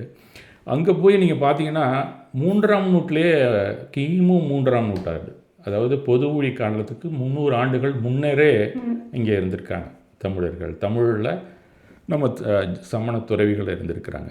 ஆமாம். அப்போல்லாம் இந்த 2 பேரும் பிரியவே இல்லை முழுக்க. முதல் நூற்றாண்டு வரும்போது தான் ஸ்வேதாம்பரம் இதெல்லாம் அங்கே டாப் லெவலில். அப்போ இங்கே ஒரே ஒரு ஜெயினிசம் தான் இருந்திருக்கு. இது எப்படி அங்கே வந்தது அப்படிங்கிறத பல பேர் ஆராய்ச்சி பண்ணியிருக்கிறாங்க, சமணர்களை தவிர. இதுதான் முக்கியமான விஷயம். நம்ம தான் அதை செய்யவே இல்லை, நம்ம தான் செய்யணும், அதை நம்ம செய்யலை, மற்றவங்களாம் செஞ்சுருக்காங்க. 2 ரூட்டு சொல்கிறாங்க. ஒன்று ஒரிசா வழியாக, ஒன்று ஒருங்கிணைந்து இருந்த காலத்தில் ஒரிசா வழியாக ஆந்திரா ஆந்திராவிலேருந்து இங்கே காவிரி பூப்பட்டினம் கடல் வழியாக வந்து அதன் பிறகு தொண்டின்னு ஒரு இடம் இருக்குமா, அங்கே நாங்கள் அந்த பக்கம் தான் போய் அனுமந்தகுடி போவோம். அந்த தொண்டிக்கிட்ட வந்திருக்கிறாங்க. அங்கே ஒரு செட்டு வந்து அது ஒரு தட்சிண பதம்னு பேர் அதுக்கு. அந்த தட்சிண பதத்தின் வழியாக வந்தும் முத இங்கே என்ட்ரி ஆகிருக்கிறதாக சான்றுகளோட அத்தாட்சியோடு இருக்கிறது. அப்போ பாண்டிய நாட்டில் வியாபாரம் பண்ணிவிட்டு நிறையா வியாபாரிகள் தங்கிட்டாங்க. அப்போ இருந்த துறவிகள் அங்கேயே இருந்திருக்கிறாங்க. அவங்க தான் மலைகளில் இருந்திருக்காங்க. அப்போல்லாம் அந்த மலைகள் தூய்மையாக இருந்திருக்கு, அங்கேயே இருந்திருக்காங்க அவங்க. பின்னாடி மேற்கு தொடர்ச்சி மலை இந்த பக்கம் ஒரு எண்ட் ரூட் போட்டு அது ஒரு பெரிய வழி இருக்கிறது. அதில் 2 ரூட்டில் வந்திருக்காங்க. கரூர் வழியாகவும் வந்திருக்காங்க, கேரளா பக்கமாக அந்த உடுப்பி அந்த சைட்லேருந்தும் வந்திருக்கிறாங்க. அது ரொம்ப லேட். அப்போ 2 பிரிவாக ஆனதுக்கு அப்புறம் கர்நாடகாவில் வந்தாங்களே, அதில் மூடுபத்திரை வந்து அவங்க அது ஒரு செட்டு, 2 செட்டாக இங்கே வந்திருக்காங்க. அவங்க 2 பேரும் வந்த காலத்தில் தான் அந்த வைதிகருக்கும் இவங்களுக்கும் அதிகமான மோதல்கள் வர ஆரம்பிச்சிது. பாண்டியர்களுக்கு என்ன செய்கிறதுன்னு தெரில. வைதிகர்கள் வேறு மாதிரி, நாங்கள் வேள்வியெல்லாம் பண்ணி உங்களுக்கு வெற்றி அடைய செய்கிறோம், எந்த அமைதி வேணும்னாலும் நாங்கள் செஞ்சு கொடுக்குறோம், நீங்கள் பலி கொடுங்க அப்படிங்கிறது மாதிரியே இவங்க இல்லை நாங்கள் அது மாதிரிலாம் இல்லை, நாங்கள் சரி பண்ணி கொடுக்க வேறு வழியும் இருக்குது அப்படின்னு மகாவீரர் சொன்ன வழியிலையும் 2 பேருக்குமே மோதல்கள் இருந்திருக்கு. ஆனால் அப்போ இருந்த பாண்டியர்கள் என்ன பண்ணாங்க, அந்த வைதிகர்களை வெறுக்கவும் இல்லை, சமணர்களை ஒதுக்கவும் இல்லை. 2 பேருமே ஆதரவு கொடுத்துட்டு இருந்திருக்காங்க ஆரம்ப காலத்தில். அதனால் இவங்க பள்ளிகளில் இருந்தவங்களெல்லாம் கொஞ்சம் கொஞ்சமாக கீழே இறங்கி வந்து கீழே இருக்கிறவங்களெல்லாம் போதிக்க ஆரம்பிச்சிருக்காங்க. அப்போ தான் அந்த 4 வகை தானமெல்லாம் வந்திருக்கு. அதன் பிறகு பிற்காலத்தில் அந்த வைணவம் முழுக்க அழிந்து விட்டது. அந்த பலி கொடுக்கறதெல்லாம் கம்ப்ளீட்டாக நிறுத்திட்டாங்க. எல்லா அரசர்களுக்குமே பிடிக்கல. பாண்டிய நாட்டிலேருந்து மற்ற நாடுகளுக்கும் பரவியது, தொண்டை நாட்டுக்கும் அது வந்திருக்கு. இது அப்படியே நின்று போனோன்னே அந்த வைதிகர்களும் நம்ம சமணத்தில் சில பேரும் நம்ம சமணர்களுக்குள்ளே இருக்கக்கூடிய ஒரு ஈகோ கிளாஷில் பிரிந்து அப்போவே சைவம் வைணவம் அப்படிங்கிறது உருவாக்கியிருக்காங்க. அது ஆக்சுவலாக பேஸ் கிடையாது, அப்போ இருந்தது. அவங்க தெய்வங்களை உருவாக்கினாங்க. எப்படின்னு கேட்டால், நாட்டார் தெய்வங்கள்லாம் அந்த காலத்தில் அதுக்கு முன்னாடி இங்கே இருந்திருக்காங்க. அவங்கெல்லாம் எப்படி வணங்குறது போக்குவரத்து அப்படின்னு பார்த்தா, சாமியை வந்து பலி கொடுத்து தான் வணங்குறது ஒரு பழக்கமாக இருந்திருக்காங்க. அதுதான் வைதீகத்தில் இருந்திருக்கு. அதை நிறுத்தி நாங்களும் சமணத்தில் இருக்கும் மாதிரி அகிம்சையை கடைபிடிக்கிறோம் அப்படின்னு இவங்க புதுமையான ஒரு கருத்தை கொண்டு வந்து சைவமும் வைணவமும் தோன்றி இருக்கிறது. அப்போ இவங்களுக்கு டஃப் ஃபைட்டு கொடுக்க முடியல. ஏன்னா கிட்டத்தட்ட 2 தத்துவத்தில் ஒன்றா வந்துட்டாங்க. அதே சமயத்தில் ஒவ்வொரு தெய்வத்தையும் உருவாக்கி உங்களுக்கு என்னென்ன வேண்டுதலோ அதில் நாங்கள் செய்கிறோம் அப்படிங்கிறது மாதிரி பக்தி மார்க்கத்தை கொண்டு வந்து அதோடு மட்டும் நிற்கவில்லை. உங்க பார்வையில் இப்போ வந்து கழுவேற்றம் அப்படிங்கிறது வந்து உண்மைன்னு தோணுதா இல்லை புனைவு? நீங்க உங்க தனிப்பட்ட கருத்தை நீங்க என்ன நினைக்கிறீங்க? கழுவேற்றம்ன்றது வந்து நடந்திருக்கும் அப்படிங்கிறது வந்து நீங்க எப்படி பார்த்துக்கிறீங்க? இந்த மாதிரி இருந்த காலத்தில் சொல்கிறீங்களா? இது வந்து கழுவேற்றம் அப்படின்னு சொன்னால், இந்த கழுவேற்றம் நடந்த இடத்துக்கெலாம் நம்ம போகும்போது எப்படின்னா, இப்போ நம்ம திருவிழா கொண்டாடுறோம்ல, நம்ம ஊர்லலாம் திருவிழா கொண்டாடுறோம், பகவானுடைய சரித்திரத்தை சரியப்படுத்தக்கூடிய இடத்துல நம்ம செய்கிறோம். அந்த மாதிரி அவங்களும் அவங்களுடைய திருவிழாக்கள் என்னன்னு கேட்டால், நரகாசுரனை பற்றி திருச்செந்தூரில் பண்ணுறோம். அந்த மாதிரி ஒவ்வொரு ஊர்லேயும் ஒரு திருவிழா நடக்குது. ஆனால் அந்த ஸ்தலத்தில் நடந்ததே இல்லை. அதெல்லாம் அதை ஒரு நாடகமாக எல்லாருக்கும் தெரியப்படுத்துகிறாங்க. அந்த மாதிரி கழுவேற்றம் ஒரு காலத்தில் இருந்திருக்கு. அந்த கழுவேற்றத்தை ஒவ்வொரு சிவன் கோயில்லையும் செஞ்சுருக்காங்க. அதனால் சமணர்களெல்லாம் அப்போல்லாம் கழுவேற்றினாங்க அப்படிங்கிற ஒரு சரியான கூற்று அதெல்லாம் கிடையாது. ஆனால் அதிகமான சமணர்களை கழுவேற்றம் செய்த இடம் மதுரைக்கு பக்கத்தில் சாமநத்தம் அப்படிங்கிற ஒரு இடத்துல தான் அப்படிங்கிறது சான்றோட சில பேர் எழுதியிருந்தாங்க. சரின்னு ஒரு நாள் நானும் இன்னொரு பையனும் அந்த ஊருக்கே போனோம். அங்கே ஒரு பரம்பரையாக என்ன செய்திகள் இருக்கும் நம்ம கேட்கலாம் அப்படின்னு சொல்லி கேட்கும்போது, அந்த ஊரில் யாருமே அந்த மாதிரி ஒரு நிகழ்ச்சி நடந்ததை எங்கள் தாத்தா கூட சொல்லலை. கிட்டத்தட்ட அங்கே இருக்கக்கூடிய ஒரு 60% வீடுகளில் நாங்கள் போய் நேரடியாக கேட்கும்போது, இந்த ஊரில் ஒன்றும் நடக்கலை, நாங்கள் எங்கள்கிட்ட இது ஒரு சடங்காக வச்சு தான் அந்த கோயிலை செஞ்சிகிட்ருக்கோம் அப்படிங்கிறது தான் அவங்க சொன்னது.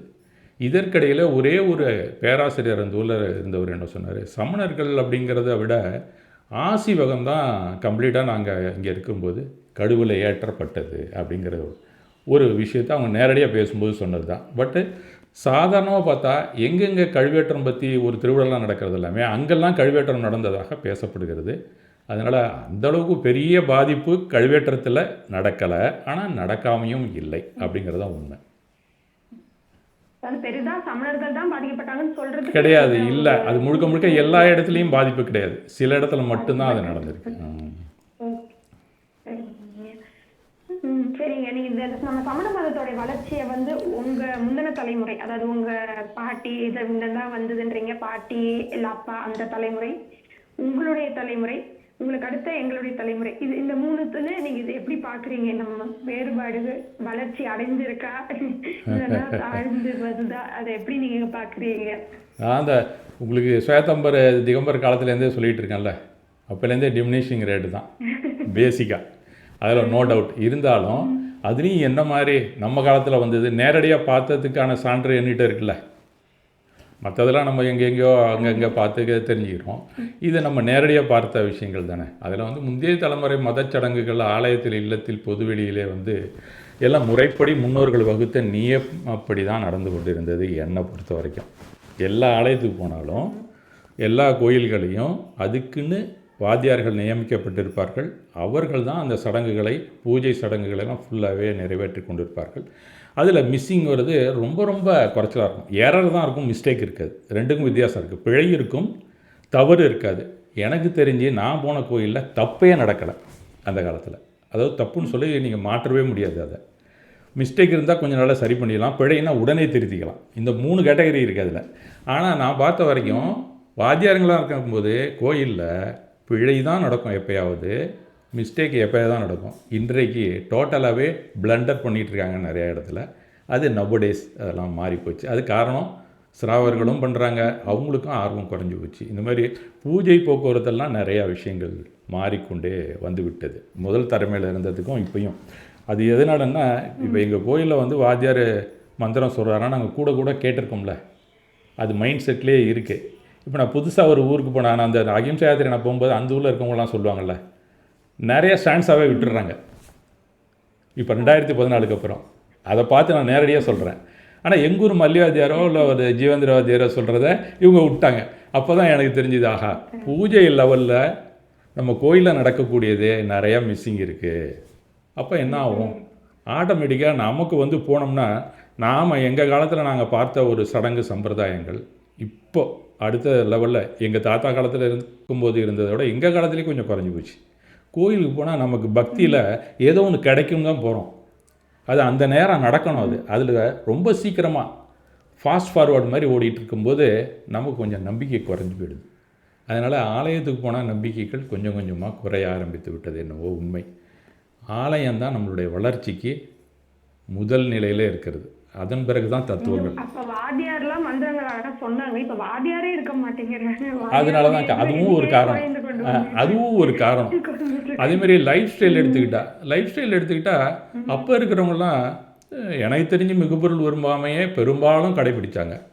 இப்போ மிகுபொருள் விரும்பாமைங்கிறது கிட்டத்தட்ட 4 விரதம் தான் இருக்குப்பா, 5 கிடையாது. அது நம்மளை கொஞ்சம் கொஞ்சமாக ரூல் அவுட் ஆகிடுச்சு.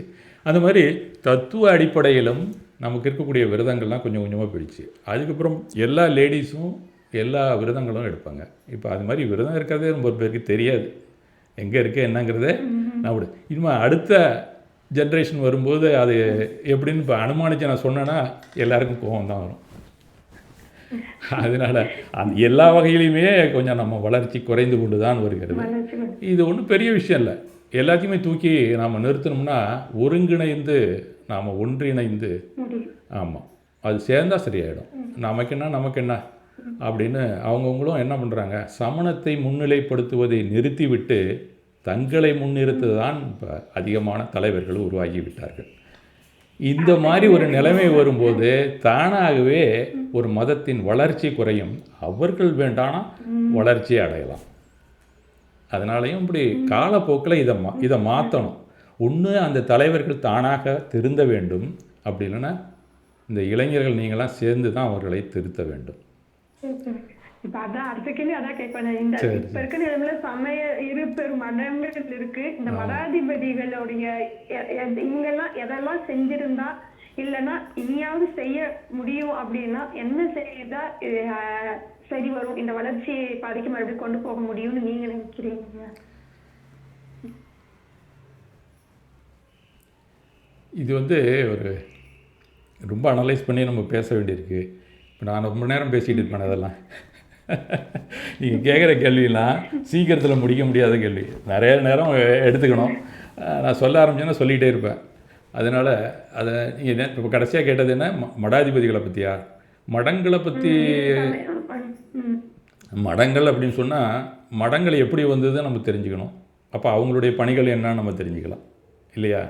மடங்கள் எப்படி இருக்கணும், பணிகள் அவங்களுக்கு என்ன இருக்குங்கிறது இப்போ இருக்கிற ப்ரெசண்ட் சீனியர்லையே மடங்களில் இருக்கிறவங்களுக்கு மடங்கள் எப்படி வந்தது, அதை எப்படி நடத்தணுங்கிறது இல்லாமல் புதிய முறையில் தான் நடத்திக்கிட்டு இருக்காங்க. இது வந்து கவர்மெண்ட் சைட்லேயே இருக்குது. நம்ம மடங்கள் எங்கெங்கே என்னென்ன இருந்ததுங்கிறது நீங்கள் கவர்மெண்ட் சைட்லேயே இருக்குது, அதை படிக்கலாம். ஆங்கிலத்தில் இருக்குது. ஒரு மரம் இதில் கும்புஜம் போனால் அந்த மடம் எப்படி உருவானுச்சு, சிம்மனகத்தைக்கு போனால் எப்படி உருவானுச்சு, இந்த மாதிரி ஒன்றுக்குமே சைட்டில் இருக்குது. கவர்மெண்ட்டில் ஏற்றி வச்சுருக்காங்க, கெசட்லேயே இருக்குது. அவங்க எப்படி வந்தாங்க அப்படின்னு சொன்னால், முகமதியர்கள் படையெடுக்கும்போது அப்போ இருந்த நிர்வாணத்தார்கள்லாம் வெளியிலே வர முடியல. யார் நிர்வாணத்தார் இருந்தாலும் பிடிச்சி உள்ளே போடுறான்ட்டான். அவங்களால வர முடியாத ஒரு காலம். அப்போலாம் 7ஆம் நூற்றாண்டில் அவங்க அதிகமாக வந்து ஊடுருவி அவன் டார்கெட்டை எந்த ஆலயமாக இருந்தாலும் தாக்கணும். ஏன்னு சொன்னால் ஆலயம் தான் எல்லோரும் ஒன்று கூடுற இடம். அவங்க எல்லாரையும் பிரிக்கணும்னா ஆலயத்தை க்ளோஸ் பண்ணணும். ஆலயத்தை முழுக்க எடுக்கலைன்னா கூட உள்ளே இருக்கக்கூடிய கருவறையில் இருக்கிறது தானே எல்லோரும் வரங்குறான். அந்த கருவறையில் இருக்கிறதெல்லாம் தூக்கி போட ஆரம்பித்தாங்க அவங்க. அதெல்லாம் தூக்கி போட்டோன்னே ஆட்டோமேட்டிக்காக அந்த ஆலயத்தில் தன்னுடைய ஆம்னிஷன்ஸை கொண்டு வந்து ஃபுல்லாகவே வச்சுக்கிட்டான். அதை அவனுடைய டெப்போவை மாற்ற ஆரம்பித்தான் அவன். ஏன்னா நல்ல உறுதியான கட்டடமாக இருக்குது ஆலயங்கள்னு. இது மாதிரி வட மாநிலத்தில் நிறையா இருக்குது. இந்த வயநாடு போனீங்கன்னா சுல்தான் பேத்தரின்னு ஒரு இடமே இருக்குது. அது ஃபுல்லாகவே ஆம்னிஷன்ஸ் தான் அதில் வச்சுருந்துருக்காங்க. இந்த மாதிரி வடநாட்டிலையும் நிறைய இடங்கள் அவங்களோட அப்போ நாம் கட்டின ஆலயத்துக்கும் முஸ்லீம்களை அதை எப்படி பயன்பாட்டுக்கு கொண்டு வந்தாங்க அப்படிங்கும்போது சில பக்தர்களுக்கே ஏன் இந்த சாமி அதை கேட்கலை அப்படிங்கிற மாதிரி ஒரு சிந்தனை கூட வந்துருச்சு இல்லையா?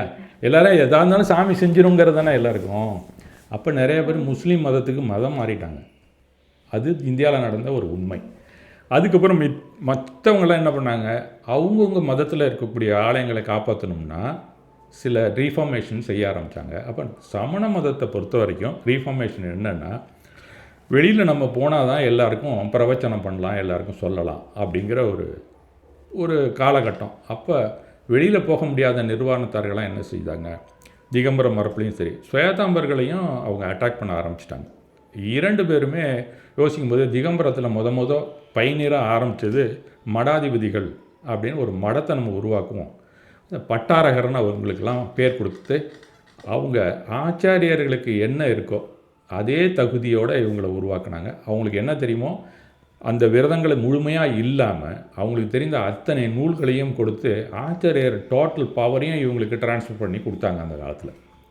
அப்படி வந்தவங்க தான் பட்டாரகர். இந்த பட்டாரகருங்கிற பேரே தீர்த்தங்கருக்கு மட்டும்தான் அது வரைக்கும். அந்தளவுக்கு உயரமான ஒரு பதவியை பட்டாரகர்களுக்கு வழங்கினார்கள். அது யாருக்கு கொடுத்தாங்கன்னா, யார் ஜைனிசத்தில் அந்த ஏரியாவில் இருக்கிறவங்களாம் நல்ல ஆதரவு கொடுத்து எல்லாருக்கும் ஜைனிசத்தை பரப்பணும்னு நினச்சானோ அந்த பவ்யமான அந்த குடும்பத்துக்கு மட்டும் அதை கொடுத்தாங்க. அந்த குடும்பத் தலைவன் பட்டாரகனாக மாறினான். அதுதான் முதல்ல மடம் உருவானதுக்கான வரலாறு. அந்த மடம் இருந்தது பூரா அந்த குலத்தினுடைய வீடுகள், அவங்களுடைய கட்டடங்கள் தான். அதான் மரமாக இருந்தது முதல்ல. அது ஒவ்வொரு பிளேசஸ்லேயும் இருந்திருக்கு. அதன் பிறகு அவங்க தான் நம்ம ஜைனிசத்தை வளர்க்க ஆரம்பிச்சிருக்காங்க. இது மகாவீரருடைய காலத்தில் இல்லை. அதுக்கப்புறம் இடைப்பட்டத்தில் வந்த ஒரு ரிஃபார்ம் தான் இந்த மடம் அப்படிங்கிறது. அவங்க முழுக்க ஆலயங்களை எப்படி கட்டுறது, அதில் எப்படி அந்த தெய்வ உருவங்களை வந்து நம்ம நிர்மாணம் பண்ணுறது, இதெல்லாமே பூஜைகள் வரைக்கும் சொல்லுவோம். மற்ற மதங்கள்ல மதகுரு அப்படின்னு ஒருத்தவங்களை கொண்டு வரும்போது நம்மளும் அது மாதிரி கொண்டு வரலாங்கிற மாதிரி வந்த விஷயம் அது வந்து முஸ்லீம் படையெடுப்புலேருந்து தான் நமக்கு ஆரம்பிச்சது. அதனால் அந்தந்த பிரதேசத்தில் அந்த ஒவ்வொரு குலத்தில் வந்தக்கூடிய அத்தனை மடங்கள் தான் இன்றைக்கி வெவ்வேறு மடங்களாக இருக்கின்றன. அதனால் அவங்க வழியாக பரம்பரையாக அதில் வர ஆரம்பித்தாங்க. அதில் இருக்கிறவங்க அடுத்து அவங்க ஃபேமிலியில் யாராவது ஒருத்தவங்க பிரம்மச்சரியம் எடுத்துப்பாங்க. அந்த குலத்தில் இருக்கிறவங்க அவங்களே மடாதிபதியாக அடுத்தது வருவாங்க. இப்படி தான் முதல்ல இருந்தது. அப்புறம் அந்த குலத்தில் இருக்கிறவங்கெல்லாம் எல்லாராலையும் அந்த மாதிரி வர முடியல அப்படிங்கும்போது யாரோ ஒருத்தரை பாடசாலையில் படிக்க வச்சு அவங்கள அடாப்டட் சன்னாக எடுத்துக்க ஆரம்பிச்சிட்டாங்க. அந்த குலத்துக்கு அடாப்ட் பண்ணிப்பாங்க, அதன் பிறகு தீட்சை கொடுப்பாங்க. இந்த வரலாறு தான் மடத்தை பொறுத்து. அதனால் ஏன் நம்ம வீட்டில் இருக்கிறவங்களும் சாமியாராக போகலாம் அப்படிங்கிற ஒரு முறை அதுக்கப்புறம் வந்தது. இப்போ தமிழ்நாட்டை பொறுத்த வரைக்கும் அந்த குலத்தோட அஃபிலியேஷனோட நடந்துகிட்டு இருக்கு லட்சுமி சேன பட்டாரகர். இப்போ திருமலை எடுத்துக்கிட்டிங்கன்னா சரவணபடிக்குள்ளால் இருக்கக்கூடிய மடத்தினுடைய அஃபிலியேஷன், அது ஒரு ஃபெடரேஷனோட சேர்ந்தது தான் அது. அப்போ அவர் ஒன்றும் அந்த குலத்தை சேர்ந்தவர் இல்லை, அடாப்டட் சன்னி மாதிரி அதை நடத்திட்டு இருக்காரு. இப்படி தான் மடங்கள்லாம் வந்திருக்கு. அவங்க எல்லாருமே மேலே யார் டெல்லியில் இருந்திருக்கு, டெல்லி இல்லை, அது சுல்தான் வந்த காலத்தில் டெல்லி இருந்த நம்ம மடத்தை தூக்கிட்டான். லட்சுமி சேன பட்டாரகர் அங்கே இல்லை. அதுக்கப்புறம் பெணுகுண்டை அப்படிங்கிற இடத்துல இப்போ இருக்கிற சிம்மனகத்தில் இருக்குது, என்ஆர்புரத்தில். அந்த மாதிரி ஒவ்வொரு கொல்லாபுரத்தில் ரொம்ப சீனியர் மேன் ஒருத்தர் தமிழ்நாட்டிலேருந்தே இருந்தார். அதனால் கொல்லாபுரம் அத்தாரிட்டியில் தான் எல்லா மதங்களும் எல்லா மற்ற லட்சுமி சேன மடங்கள்லாம் இயங்கி கொண்டிருந்தது. அவர் என்ன ரூலிங் கொடுக்குறாரோ, அவர் என்ன தீட்சை கொடுக்குறாரோ அவங்கள தான் அந்த பட்டாரகராக நியமிக்கக்கூடிய வழக்கம். இங்கே போனால் நம்ம ஒரு சாரி கிருத்தி எல்லாருக்கும் நியமம் கொடுப்பாரு, அவர் தீட்சை கொடுப்பாரு, அதுமாரி இருந்துகிட்ருக்கு. இவங்க ஒவ்வொரு ஏரியாவை வகுத்துக்கிட்டு ஒரு தொகுதி உடன்பாடு மாதிரி அவங்களுக்குள்ள வைத்துக்கொண்டு அதை வளர்த்து கொண்டு வந்தார்கள் அப்படிங்கிறது தான் உண்மை. ஏன்னா மதம்னு போயிட்டால் அங்கே தத்துவம் அதிகமாக இருக்காது. மதத்தில் ஒரு கட்சி மாதிரி தான் நடக்கும், ஒரு பொலிட்டிக்கல் மூவ் தான் மதம்ங்கிறது அடிப்படையில். ஆனால் அதில் அதை வளர்க்கக்கூடிய நீர் மகாவீரரின் தத்துவமாக இருக்கும். கச்சாமிச்சான்னு மற்றதெல்லாம் ஊற்ற மாட்டாங்க, ஆனால் பொலிட்டிக்கல் மூவ் தான் அதில் இருக்கும், பேஸ் அதுதான். அப்போ எப்போ பார்த்தாலும் இதுக்கும் அதுக்கும் கிளாஷ் வர்றதுக்கான வாய்ப்புகள் நிறையவே இருக்குது. அது ஏடிஎம்கே டிஎம்கே தான், வேறு ஒன்றும் பண்ண முடியாது அந்த ஏரியாவில். அதனால் நம்ம அதை ஜீர்ணிச்சு தான் ஆகணும், வேறு வழி கிடையாது. ஆனால் அதில் ஒரு லிமிட்டேஷன் இருக்குல்ல, அதை மீறும்போது நமக்கெல்லாம் அவநம்பிக்கை வருது, வேறு ஒன்றும் கிடையாது. சரி, அது மடாதிபதிகள். இப்போ ஸ்ராவகர்கள், நம்ம ஸ்ராவகர்கள் ஆலயங்களில் செய்ய வேண்டிய கடமை அப்படின்னா என்ன? ஒரு ஜினாலயத்தை பார்த்துக்கிறதாகட்டும், இல்லைன்னா ஜினாலயத்தில் நம்மளுடைய கடமைன்னு ஏதாவது இருக்கும் இல்லையா, அது எப்படி பார்க்கப்படுது? ஒரு கோயில்னால் எப்படி இருக்கணும், அங்கே என்ன மந்திரம் சொல்லணும் அப்படிங்கிறதெல்லாம் கூட என்னுடைய ahimsayadri.com இருக்குது. நீங்கள் அர்ச்சனை பண்ணணும்னா என்ன செய்யணும், பூஜை முறைகள் எல்லாமே நீங்கள் அதில் படித்து கூட தெரிந்து கொள்ளலாம். எப்படி இருந்தாலும் கோயிலை நீங்கள் எடுத்துட்டிங்கன்னா அது ஒரு காலத்தில் யாரோ கட்டி கொடுத்த ஒரு கட்டுமானம். இப்போ மெயின்டெனன்ஸ் மட்டும் நம்ம பார்க்கணும் மெயினாக. அது நம்ம ஒரு பஞ்சகல்யாணம்னு பண்ணுறோம்னா அந்த நேரத்தில் நம்ம அதை சீர்திருத்தம் செய்து பெயிண்ட் அடிக்கிறது, போக்குறது, எங்கெங்கே வீணாக போதோ டீஜெனரேட் ஆன இடத்தெல்லாம் புதுசாக நம்ம சிமெண்ட்டு பூசுகிறதோ சுண்ணாம்பு பூசுகிறதோ எல்லாம் செஞ்சு அதனுடைய அந்த திராவிட பாரம்பரிய கட்டுமானத்தை நம்ம மெயின்டைன் பண்ணிகிட்ருக்கோம். அந்த மெயின்டெனன்ஸுக்காக ஒரு ஃபண்டு நமக்கு எப்பயுமே தேவை, அதை ஒன்றும் நம்ம பண்ண முடியாது. அதற்கு அடுத்தபடியாக பார்த்தா உள்ளே இருக்கக்கூடிய அந்த சிலைகள்லாம், அந்த பூஜைகள்லாம் எப்படி நடக்கணும் அப்படிங்கிற ஒரு பாடசாலை மாதிரி அந்த காலத்துலேருந்து இருந்திருக்கு. இந்த பூஜைகள் முறைகள் எல்லாமே மூடுபத்திரையில் ஆகம பஸ்தி அப்படின்னு ஒரு இடம் இருக்குது.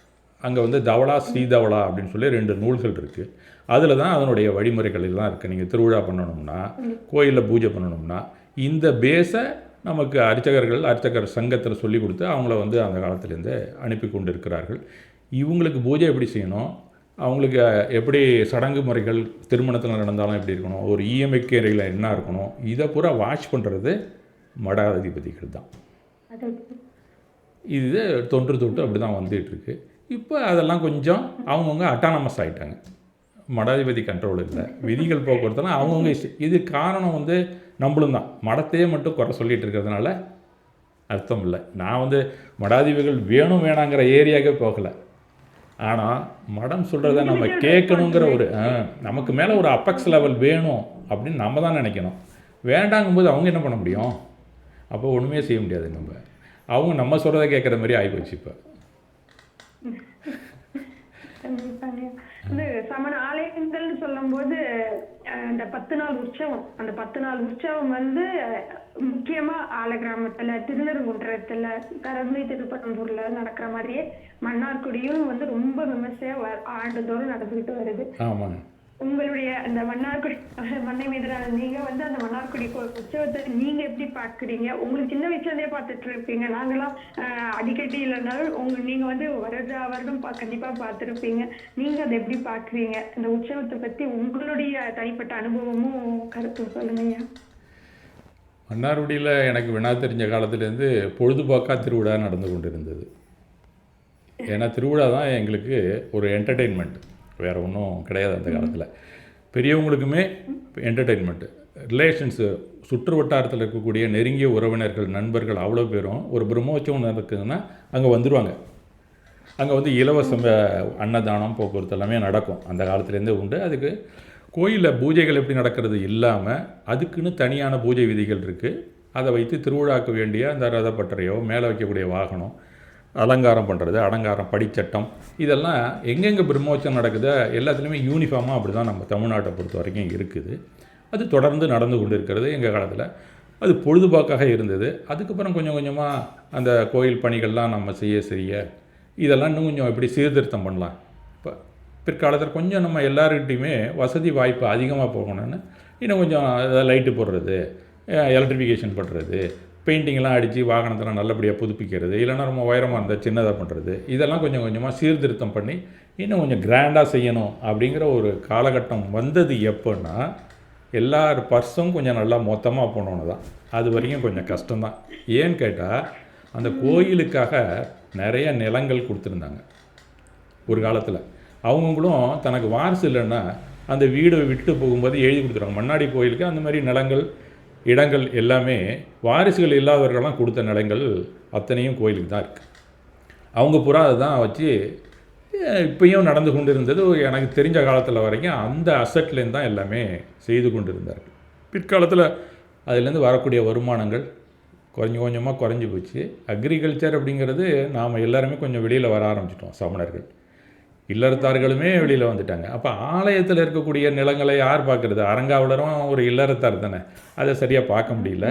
அது போய் அதன் பிறகு என்ன செய்கிறது அப்படிங்கிற ஒரு காலகட்டத்தில் இருக்கிறவங்களாம் யார், பசங்கள்லாம் படித்து எல்லாம் வெளிநாட்டுக்கு போகிறது, இல்லைனா வெளியில் நகரத்தில் வந்து வாழ்கிறதுங்கும் போது அவங்கள்ட்டேருந்து டொனேஷன்ஸ் வாங்கி செய்யக்கூடிய ஒரு சூழல் இன்றைக்கு இருந்து கொண்டு இருக்கிறது. அதனால் என்ன நம்ம செய்யணும் அப்படிங்கிறது, சடங்கு சம்பிரதாயத்தை விட்டாலும் திருவிழாவை சிறப்பாக லைட்டு கிட்டு போட்டு பந்தாவை நல்லா நாதஸ்வர கச்சேரி வச்சு அந்த மாதிரிலாம் செய்யக்கூடிய காலமும் மாறிடுச்சு.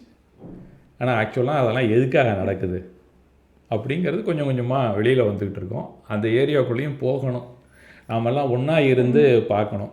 இப்போ மன்னார்குடியில் வந்து திருவிழா நடக்குதுன்னு சொன்னால், இப்போ நான் போனேன்னா அதை எடுத்து ஃபேஸ்புக்கில் போடுவேன், வீடியோ எடுத்து போடுவேன், லைவ் கூட கொடுக்குறாங்க. எல்லோரும் என்ன பண்ணிடுறாங்க, நம்ம அங்கே போய் அதை இருந்து அந்த பக்தி மார்க்கத்தில் பார்க்கணுங்கிறது போய் வீட்டில் இருந்தே பார்க்கலாம், அதுவே பக்தி தான் நினைக்க ஆரம்பிச்சிட்டாங்க. அப்போ ஆட்டோமேட்டிக்காகவே இது வருங்காலத்தில் அந்த திருவிழாவுன்னு நின்று போகக்கூடிய வாய்ப்பு இருக்கிறது.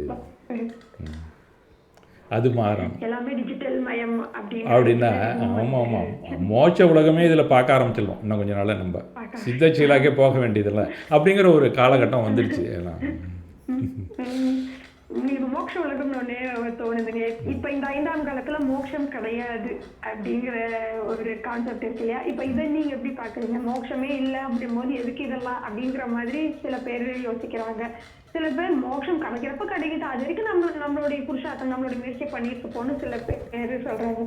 உங்களுடைய கருத்து, பார்வை இதுல எப்படி இருக்குது? நீங்க எந்த ஸ்டாண்ட் எடுக்கிறீங்க இதுல? இந்த 5ஆம் காலத்துல மோட்சம், முக்தி, விடுதலை இதெல்லாம் பாஷை வேற, அவ்வளோதான்.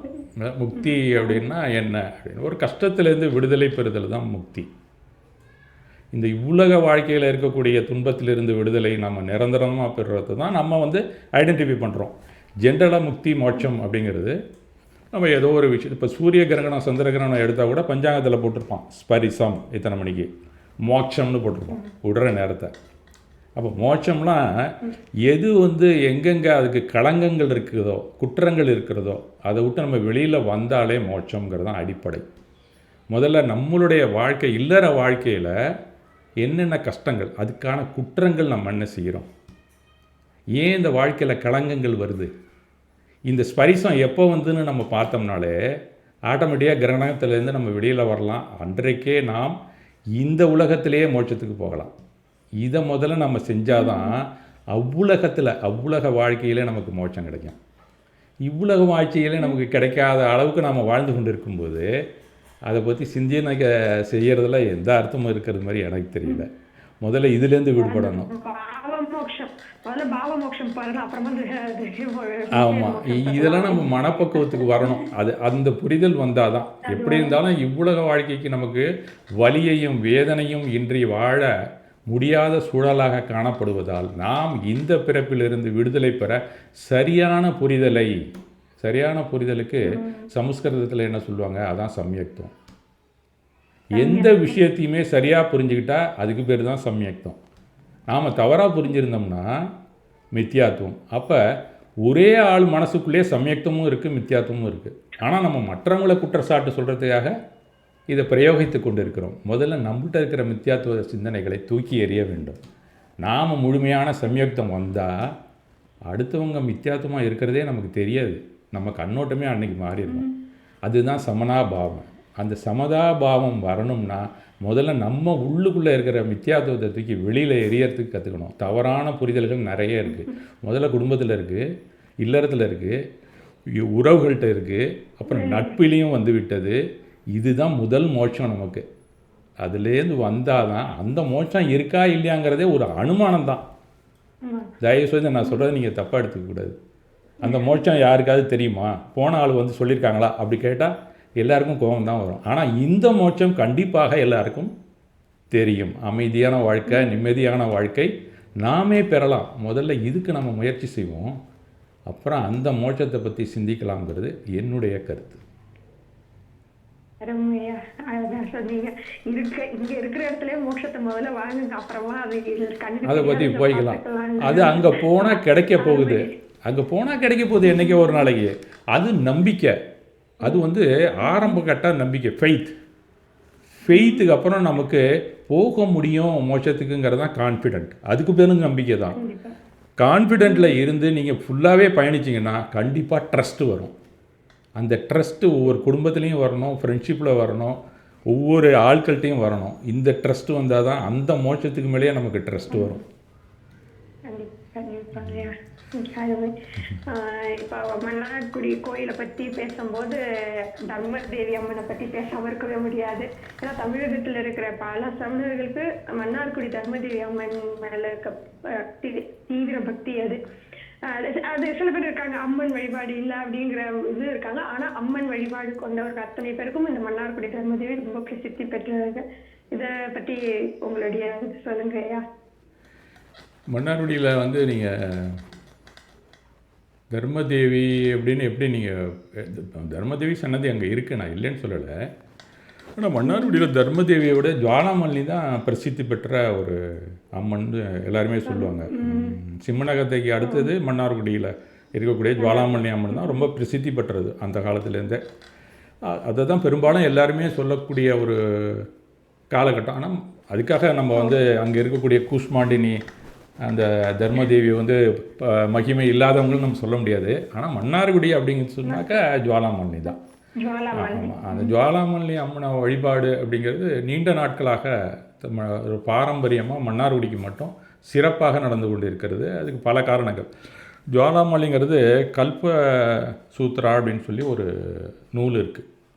அதில் ஒரு யக்ஷியாக வரக்கூடியவங்க தான் ஜுவாலாமல்லி. அந்த கல்பசூத்ரா யக்ஷியை யார் வேணாலும் வணங்கி வசியப்படுத்தலாம். இது வந்து சமணர்களுக்காக அப்படிங்கிறதெல்லாம் கிடையாது. அந்த யக்ஷி ஆக்சுவலாக அவங்க என்ன செய்வாங்கன்னா, யார் வந்து சம்யக்துவத்தோடு பயணிக்கிறாங்களோ அவங்களுக்கு எந்த இடர் வந்தாலும் அதை தீர்த்து வைக்கக்கூடிய ஒரு யக்ஷி. இது சமணத்துக்காக மட்டும் அல்ல அந்த ஜுவாலாமல்லி. ஆனால் அவங்கள நாம் எப்படி நமக்காக பயன்படுத்துகிறோங்கிறத ஒரு டெக்னாலஜி, அந்த ஒரு தொழில்நுட்பம் சமணர்களிடமே வந்தது.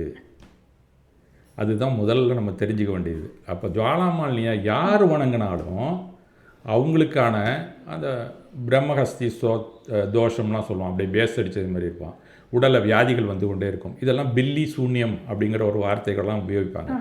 இதெல்லாம் விட்டு நீங்கள் வெளியில் வரணும்னா அந்த கல்பசூத்திராவில் இருக்கக்கூடிய மந்திரங்களை ஜினரை வழிபட்டு நீங்கள் சொன்னீங்கன்னா அந்த அம்மா வருவாங்க, உங்களுக்கு சரி பண்ணுவாங்க அப்படிங்கிற ஒரு நம்பிக்கை அந்த காலத்துலேருந்து இருக்குது.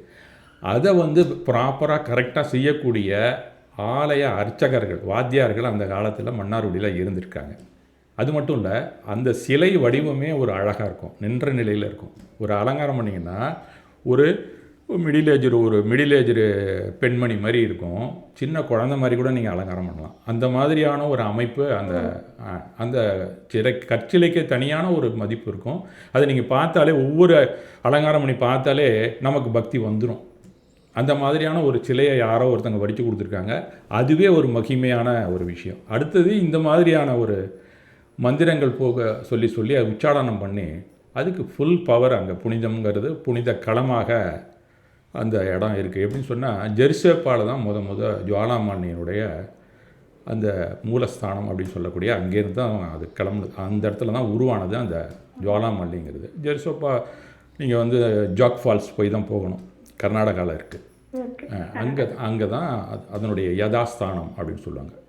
அங்கே ரொம்ப அடிக்கடி அங்கே கூட ஒரு சென்ன பைரவா தேவின்னு சொல்லிட்டு ஒரு பெண் ஒரு அரசி இருந்திருக்காங்க. அவங்க ஒரு கோயில் 4 பக்கமாக இருக்கக்கூடிய ஒரு கோயில் கூட அங்கே கட்டியிருக்காங்க. 4 பக்கம் வாசல் இருக்கும். அந்த கோயிலில் பக்கத்தில் தான் இந்த யதாஸ்தானமாக இருக்கக்கூடிய அந்த ஜுவாலாமாலினி இருந்த இடம். அது அங்கேருந்து ரொம்ப அடிக்கடி அந்த ஃப்ளட்டு வந்துக்கிட்டே இருந்தது அந்த சாராவதி நதியில். அப்போ அது பக்தர்கள் போக முடியல. அப்போ அங்கே பூஜை பண்ணிகிட்டு இருந்தவர் ஒரு முனிவர், அவர் அதை எடுத்துக்கிட்டு அந்த சாராவதி நதியை கடந்து இங்கே வந்துகிட்டு இருந்தார். அது வரும்போது அந்த தெய்வம் சொன்னதாக ஒரு வரலாறு இருக்குது. எங்கே நீங்கள் கீழே நீ இறக்கி வைக்கிறியோ அந்த இடத்துல நான் அங்கேயே இருந்துருவேன், அதுக்கப்புறம் வர மாட்டேன். அவர் பெணுகொண்டை அப்படிங்கிற இடத்துக்கு வரும்போது அது கீழே வச்சுருக்காரு, அங்கேயே இருந்து போச்சு. பெணுகொண்டையில் தான் ஜுவாலாமாலினி இருந்திருக்கிறது. அந்த பெணுகொண்டைங்கிறது இப்போ இருக்கிற சிம்மனகத்தைக்கு அருகில் தான் இருக்குது. அது கிட்டத்தட்ட அது ஆந்திரா ஏரியாவுக்கு வரும். பெணுகொண்டைங்கிறது கர்நாடகா இது பார்டரில் இருக்குது. அங்கேருந்து அதுக்கப்புறம் சிம்மனகத்தைக்கு ட்ரான்ஸ்ஃபர் பண்ணியிருக்கிறாங்க. அந்த லட்சுமி சேன பட்டாரகர் தான் ஃபுல் கண்ட்ரோலில் அதை பார்த்துட்ருக்காங்க. அந்த லட்சுமி சேன பட்டாரகர் மந்திரங்கள் போக்குவரத்துலாம் யாரெல்லாம் ஃபாலோ பண்ணுறாங்களோ, ஒழுங்காக செய்கிறாங்களோ, அதெல்லாம் தான் அந்தந்த கோயிலெல்லாம் ஜுவாலாமாலினி பிரசித்தி பெற்றதாக இருக்கும். அந்த அடிப்படையில் மன்னார்குடியில் மிகவும் மகிமை வாய்ந்ததாக இருக்கிறது. அதை ஒரு காலத்தில் யாரோ ஒருத்தங்க கண்டுபிடிச்சிருக்காங்க. அந்த சாமிக்கு என்னென்ன செய்யணுமோ அதை அந்தந்த பருவத்திலையும் செய்யக்கூடிய பூஜைகள் எல்லாம் தொடர்ந்து செய்து கொண்டு வருவதனால அந்த கோயில் மிகவும் பிரசித்தி பெற்றது மட்டும் இல்லை, மகிமை மிகுந்த ஒரு புனித தலமாக இன்றும் இருந்து கொண்டு இருக்கிறது. அதுதான் அதுக்கு காரணம். ரொம்ப நன்றி. இப்போ நீங்க நிர்மல் சாகர் மகாராஜ் தமிழக வருகை தந்தப்போ நீங்க அவர் கூடவே பீகாருக்கு போனதாகவும் கொஞ்ச நாள் அவர் கூடவே இருந்து தொண்டு செய்ததாகவும் கேள்விப்பட்டிருக்கோம்.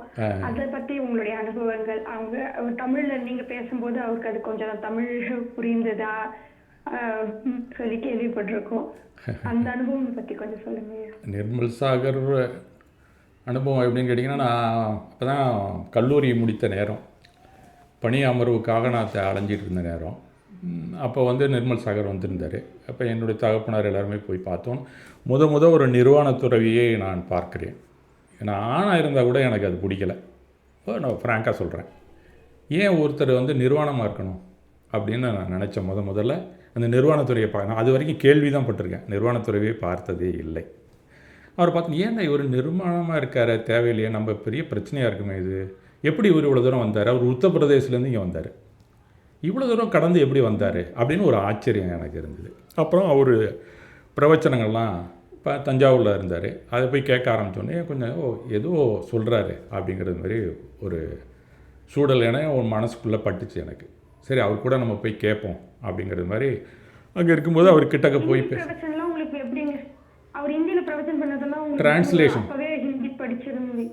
டிரான்ஸ்லேட்டர் கூடவே வருவாங்க, அவர் கூடவே வருவாங்க. தஞ்சாவூர்லேயே டிரான்ஸ்லேட் பண்ணுறவங்களும் இருந்தாங்க.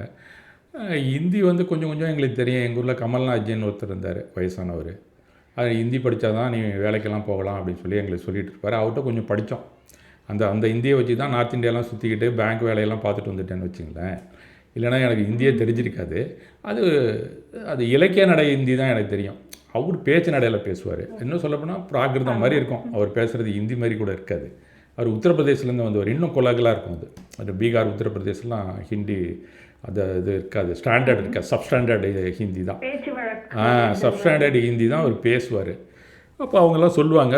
அப்போ தான் முதல் ஜைன தத்துவங்கிறது ஒரு அடிப்படை தெரிய ஆரம்பிச்சிது.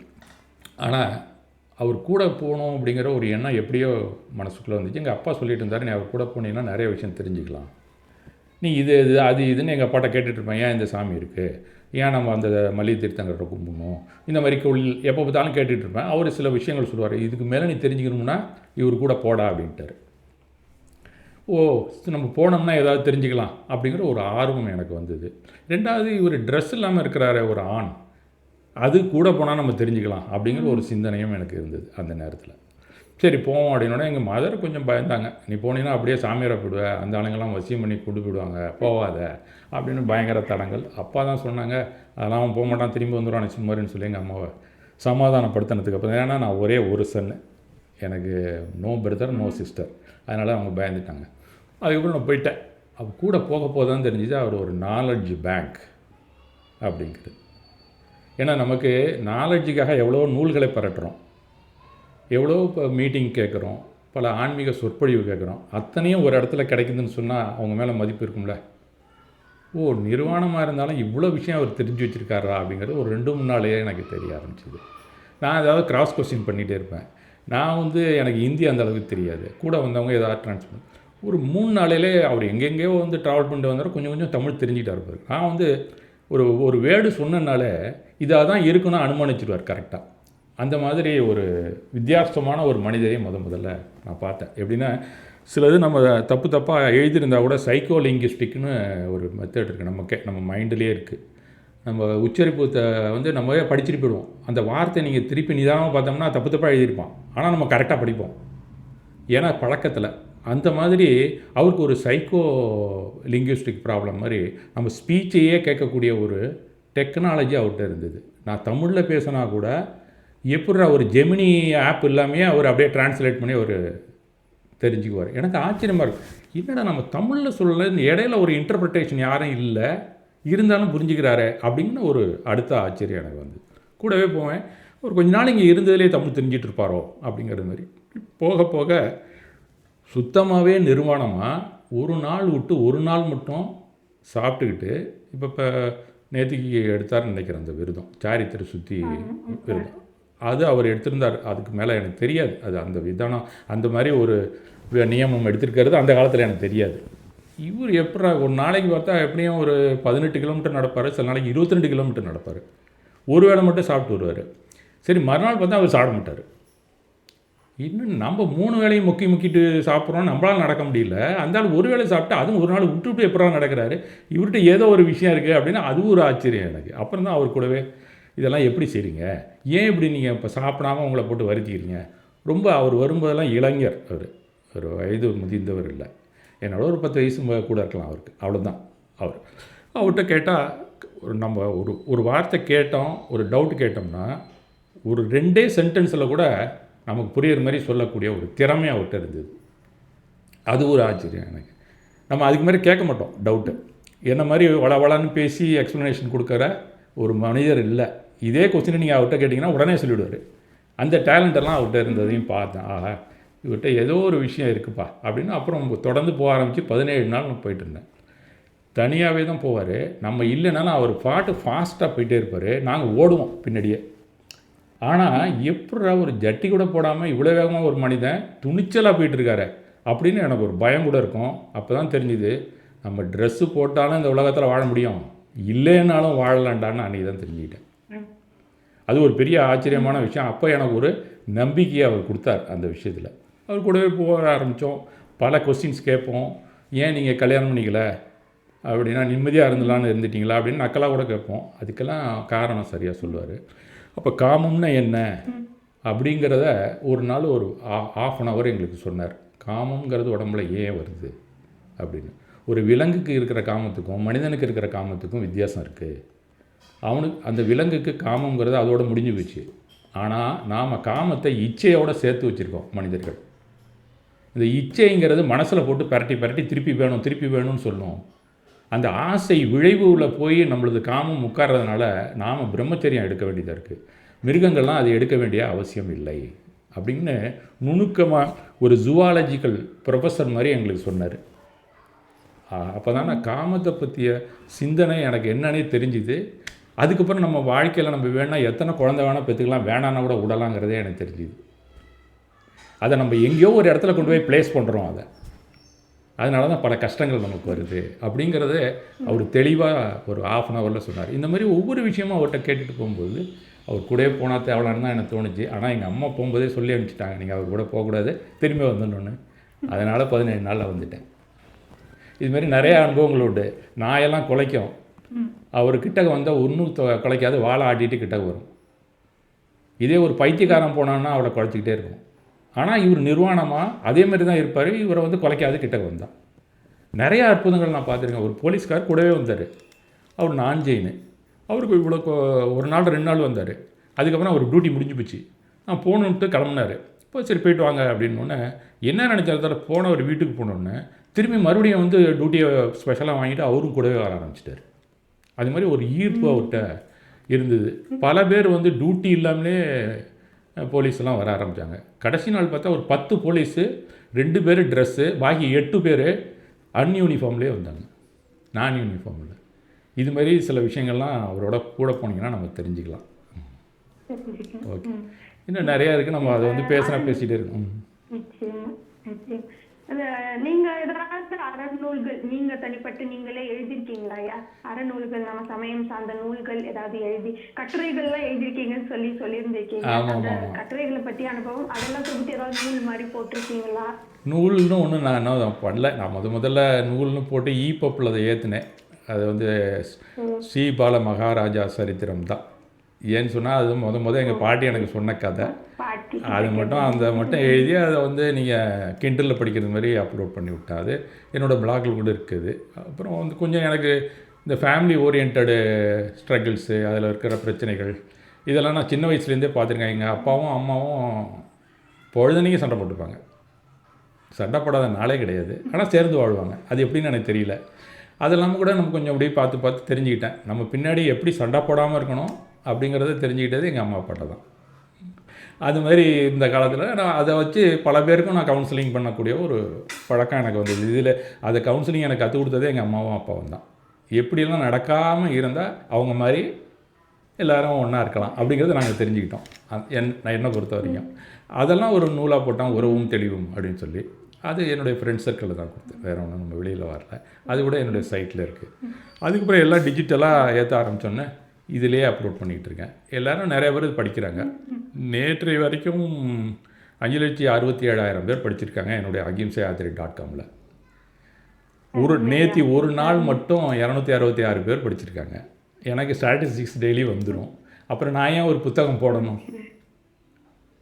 இதில் எதுவும் பார்த்துட்டு இருக்காங்க எல்லோரும். அதனால் நான் புத்தகம் போடுறேன். முடிஞ்சு போச்சு. டிஜிட்டல் புக்காக இருக்குது, டிஜிட்டல் கட்டுரையாக இருக்குது, டிஜிட்டலாக எல்லா ஊருக்கும் போனேன், பயண கட்டுரையும் இருக்குது, எல்லாம் அதை பார்த்துக்கிறாங்க. அதுக்கு மேலே நான் ஒன்று தனியாக போகணுன்னு அவசியம் இல்லை. அருமையா, நீங்களே ஒரு நடமாடும் புத்தகம் தான் எங்களை பொறுத்த வரைக்கும். எந்த நேரத்தில் எந்த தலைப்புலேருந்து உங்களுக்கு பேசினாலும் கண்டிப்பாக உங்ககிட்ட அதை பற்றிய கருத்துக்கள் நிச்சயம் இருக்குன்ற ஒரு நம்பிக்கை எங்கள் எல்லாருக்குமே இருக்குது. அதை நான் கண்கூடாவும் பார்த்துருக்கோம். அதனால நீங்களே எங்களை பொறுத்திருக்கும் நடமாடும் புத்தகம் தான். நன்றிங்க.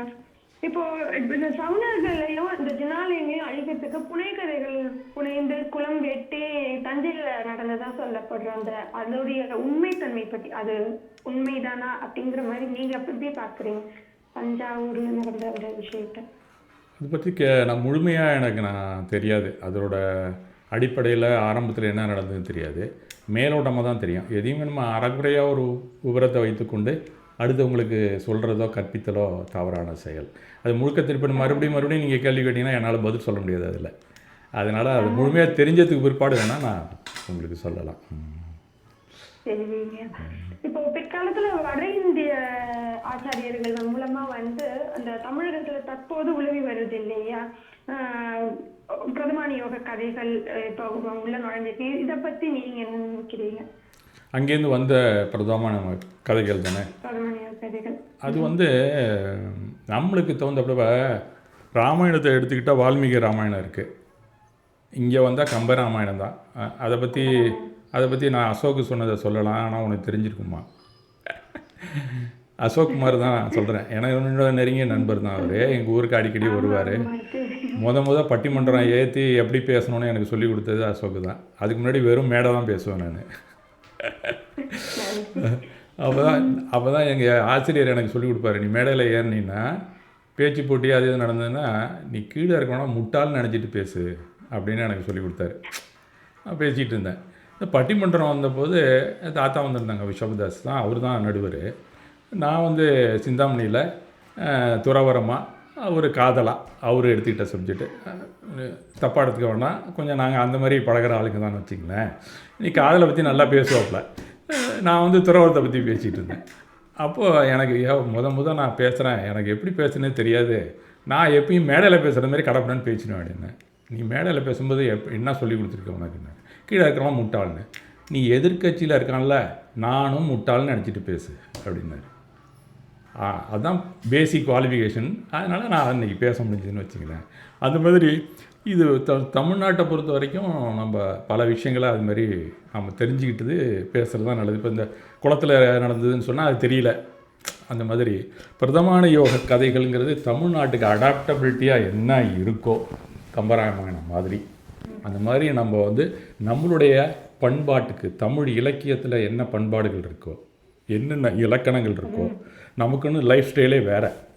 நார்த் இந்தியாவில் இருக்கிற லைஃப் ஸ்டைல் வேறு. அங்கே இருக்கக்கூடிய ஒரு ஹீரோ இங்கே வந்தால் நமக்கு பிடிக்காது.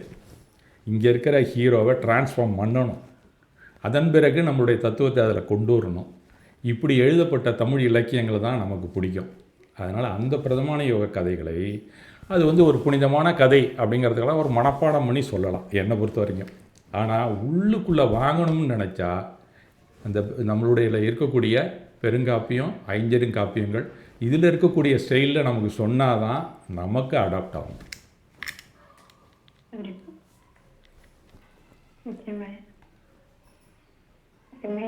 மிக்க நன்றி. எங்களுடைய தந்தையாரையும் இங்கே நினைவு கொண்டதுக்கு ரொம்ப நன்றி. இந்த சமண ஆகமங்கள் இதெல்லாம் வந்து இன்றைய தலைமுறைக்கு ஆக்கப்பூர்வமாக கொண்டு சேர்க்கறதுக்கு என்ன வழி? இப்ப டிஜிட்டலைஸ் அப்படிங்கிறீங்க, பட் இது எத்தனை இளைய தலைமுறை பார்க்கறாங்க அப்படிங்கிறத பார்த்தா அது ஒரு கேள்விக்குறியா இருக்கு. அப்போ அது ஆக்கப்பூர்வமா இன்றைய இளைய தலைமுறை கொண்டு போய் சேர்க்கறதுக்கு என்ன நீங்க பரிந்துரைக்கிறீங்க? வழிமுறைகள்லாம் நீங்க பரிந்துரைக்கிறது என்னங்க? இளைய தலைமுறைக்கு கொண்டு கொடுக்கணும்னா இப்போ லேட்டஸ்ட் டெக்னாலஜி தான் நீங்கள் யூஸ் பண்ணணும். இப்போ உலகத்தை வந்து நேரடியாக பார்த்து தெரிஞ்சுக்கிறதுக்கு எந்த ஒரு குழந்தையுமே விரும்பலை. எந்த குழந்தையும் வரும், உங்கள் வீட்டில் இருக்கிற குழந்தை எங்கள் வீட்டு குழந்தையும் இத்தனோட ஸ்க்ரீனில் தான் பார்க்குறான். முன்னாடி கூட பெரிய ஸ்க்ரீனில் பார்த்துட்டு இருந்தான், அப்புறம் கொஞ்சம் ஓரளவு 23 இன்ச்சு டிஜிட்டலில் பார்த்துட்டு, இப்போ பார்த்தீங்கன்னா 6.5 இன்ச்சில் தான் பார்த்துக்கிட்டு இருக்கான் எல்லோரும். இப்போ உலகத்தையே அதுக்குள்ளே தான் கொண்டு வரான். அப்போ நாம் எங்கே கவனம் செலுத்தணும்னா அதுக்குள்ளே நம்மளோட சமண சித்தாந்தத்தையோ சமண கருத்துக்களையோ கொண்டு போய் அந்த வீடியோக்குள்ளே கொண்டு போய் வைக்கணும். நம்ம அவன் கண் அதுக்குள்ளே தான் போகுது. அதில் வேணால் ஜூம் பண்ணி ஜூம் அவுட் பண்ணி பார்ப்பான ஒழிய நீங்கள் அந்த மாதிரி கொடுத்தா தான் இனிமேல் உலகத்தில் நாம் ஓரளவு நம்ம கருத்துக்களை கொண்டு போய் சென்றடைய முடியும்.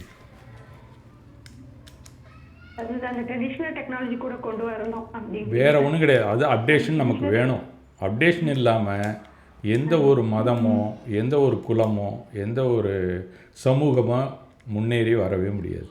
அப்டேஷன் வேண்டாம் அப்படின்னு பிடிவாதம் பிடித்தவங்கெல்லாம் இருக்கிற இடம் தெரியாமல் போய் தான் ஆகணும்.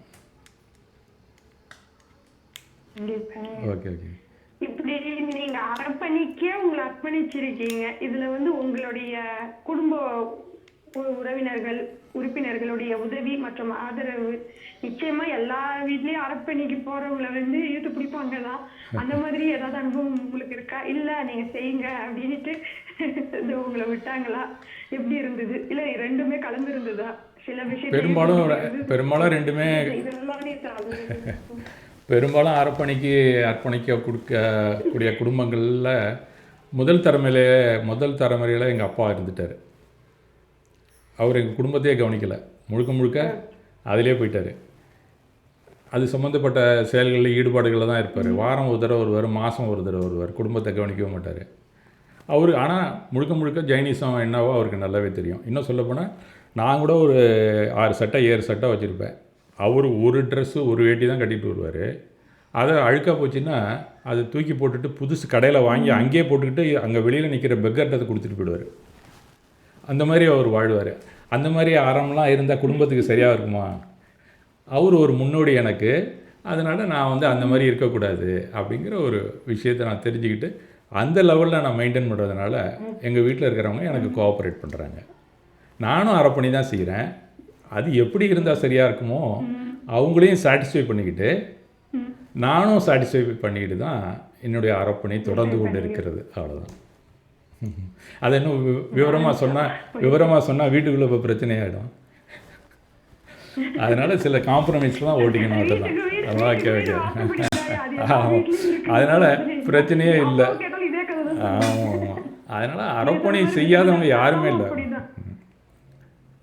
அப்படிதான் நம்ம பண்ணி செஞ்சுட்டு தான் இருக்காங்க. அவங்களும் ஏதாவது ஒரு வகையில் செய்யறாங்க.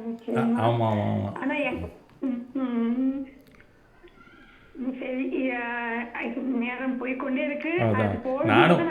நேரத்தை பார்க்கும்போது தான் தெரியுது எனக்கு. அதை பார்த்துட்டு தான் நானே பதில் உங்களுக்கு ரிப்ளை பண்றதெல்லாம் ரொம்ப குறைச்சிட்டு தான் வர்றேன். சரி, இருக்குயா. இந்த நிறைவான ஒரு கேள்வி. எங்க இந்த நம்மளுடைய இந்த ஆதிபவன் குழு பத்தி உங்களுடைய எங்களோட செயல்பாடுகள், இந்த ஆதிபவன் குழுவோட செயல்பாடுகள், அது இலக்கணமாகட்டும், இந்த மாதிரி தத்துவ வகுப்புகள் ஆகட்டும், சொற்பொழிவுகள் ஆகட்டும், கவியரங்களாகட்டும், இதை நீங்க எப்படி பாக்குறீங்க? இது செயல்பாடுகளை பற்றி உங்களுடைய கருத்து, இதை எப்படி மேம்படுத்தலாம்னு உங்களுடைய ஏதாவது ஆலோசனை எங்களுக்காக? இது புலனக்குழு ஊடகம் அப்படிங்கிறது ஒரு சமண வளர்ச்சியை நோக்கி பயணிக்கும் அம்சங்கள் நிறைந்த ஒரு ஊடகம் தான். அதில் ஒன்றும் மறுப்புறதுக்கு வேலையே இல்லை. ஏன்னா இன்ஸ்டன்ட் மெசேஜ் இது. அதை வந்து நம்ம கையாளுற விஷயத்தில் இருக்குது. அது இன்ஸ்டன்ட் மெசேஜ் சிஸ்டம் எதுவாக இருந்தாலுமே ஒரு எஸ்எம்எஸை விட ஃபாஸ்ட்டு. இது எஸ்எம்எஸ் கூட கொஞ்சம் லேட்டாக போகும். அது ஒரு சென்டருக்கு போய் வரும். இது நேரடியாக என்கிரிப்டால் இங்கே வந்து டபுளாக விழுந்துடும். அதனால் இதை ரொம்ப கவனமாகவும் நாம் வந்து பரிமாற வேண்டிய கட்டாய சூழலில் இருக்கிறோம். ஒரு செய்தி உண்மையா பொய்யா அப்படின்னு தெரிஞ்சு தான் நாம் வந்து கொடுக்கணும். எதையுமே அறகுறையாக தெரிஞ்சுக்கிட்டு முன்னாடி போட்டவங்கள அப்படியே ஃபார்வேர்ட் பண்ணுறது, படிக்காமையே ஃபார்வேர்ட் பண்ணுறது, இதெல்லாம் இல்லாமல் இருந்ததுன்னா எந்த குழுவாக இருந்தாலும் நல்லா தான் இருக்கும். அந்த அடிப்படையில் ஓரளவு நான் பார்த்த அளவில் அந்த சிஸ்டம் ப்ரொசீஜர் ஆதிபவன் புலனக்குழுவில் இருக்கிறத பார்க்குறேன். அதனால் என்னுடைய பாராட்டுகள் தனிப்பட்ட முறையில். முற்காலத்தில் தமிழ் மொழியில் இப்போ எடுத்துக்கிட்டால் இலக்கியங்களையும் இலக்கணங்களையும் தான் நம் துறவியர்கள் முதல்ல படிச்சுட்டு தமிழில் படிச்சுட்டு சமணத்தை பரப்பியிருக்காங்க. ஏன்னு சொன்னால் இந்த வட்டாரத்தில் எல்லாருக்கும் தெரிஞ்ச மொழி தமிழ் மொழி தான். அதனால தமிழை நல்லா படித்தாங்க. இங்கே யாரும் பிராகிருதத்தில் சொல்லவே இல்லை பழைய காலத்தில். அந்த நான் சொன்ன பெருவழி 3 பெருவழியில் வந்தவங்க பூரா இங்கே இருக்கக்கூடிய தமிழ் இலக்கியத்தை நல்லா படித்தாங்க. அந்த இலக்கியம் எப்படி இருக்கணுமோ அதுக்குள்ளே இலக்கணத்தை இவங்களே எழுதிட்டாங்க. எப்பயுமே இலக்கியம் தான் முன்னாடி, அப்புறம் தான் இலக்கணம். அந்த இலக்கணத்தை எழுதுறதுக்கு காரணம் இவங்களுக்கு எப்படின்னா இலக்கியத்தில் நல்ல ஆழ்ந்த கருத்துக்கள் அவங்கள்ட்ட நல்லா படிப்பு இருந்து ஒரு நாலேஜ் இருந்ததுனால செய்ய முடியுது. அதனால் இங்கே இருக்கிற வரைக்கும் நாம் தமிழைத்தான் நம்ம அதிகமாக உபயோகப்படுத்தினா தான் தமிழ்நாட்டில் இருக்கிறவங்க வளர்ச்சி அடைவாங்க. அந்த கருத்தில் இடைப்பட்ட காலத்தில் என்னாச்சுன்னு கேட்டிங்கன்னா இலக்கியத்தோடு நின்றுட்டாங்க. அடுத்தது பண்ணுன்னு ஒன்று இருக்குது. அந்த இசைத்தலுக்கு போகலை நம்ம சமணர்கள். அந்த இசைத்தல் தான் அவங்க திருவாசகம், தேவாரம், இந்த 4 பேர் வந்தது அந்த பண்ணோடு கொடுத்த இயல்லேருந்து இசைக்கு போயிட்டாங்க அவங்க. அதுக்கப்புறம் நாடகத்துக்கும் போயிட்டாங்க. இந்த யாரெல்லாம் நல்லா பக்தி மார்க்கத்தில் பண்ணிசைத்து பாடல்களை எழுதக்கூடிய வல்லமை இருந்ததோ அவர்கள் தான் நாயன்மார்கள், ஆழ்வார்கள். அது ஒரு பெரிய வளர்ச்சிக்கு தடை. நம்மகிட்ட நாம் இயலோடு நின்று விட்டோம். இயலுக்கு அந்தண்ட நம்ம போகவே இல்லை அந்த காலத்தில். ஆனால் அடிப்படை இயல் தான், அதோடு நின்றுட்டோம். தத்துவம் அதோட போதும் அப்படின்னு நினச்சிட்டாங்க நம்ம துறவிகள் தான்.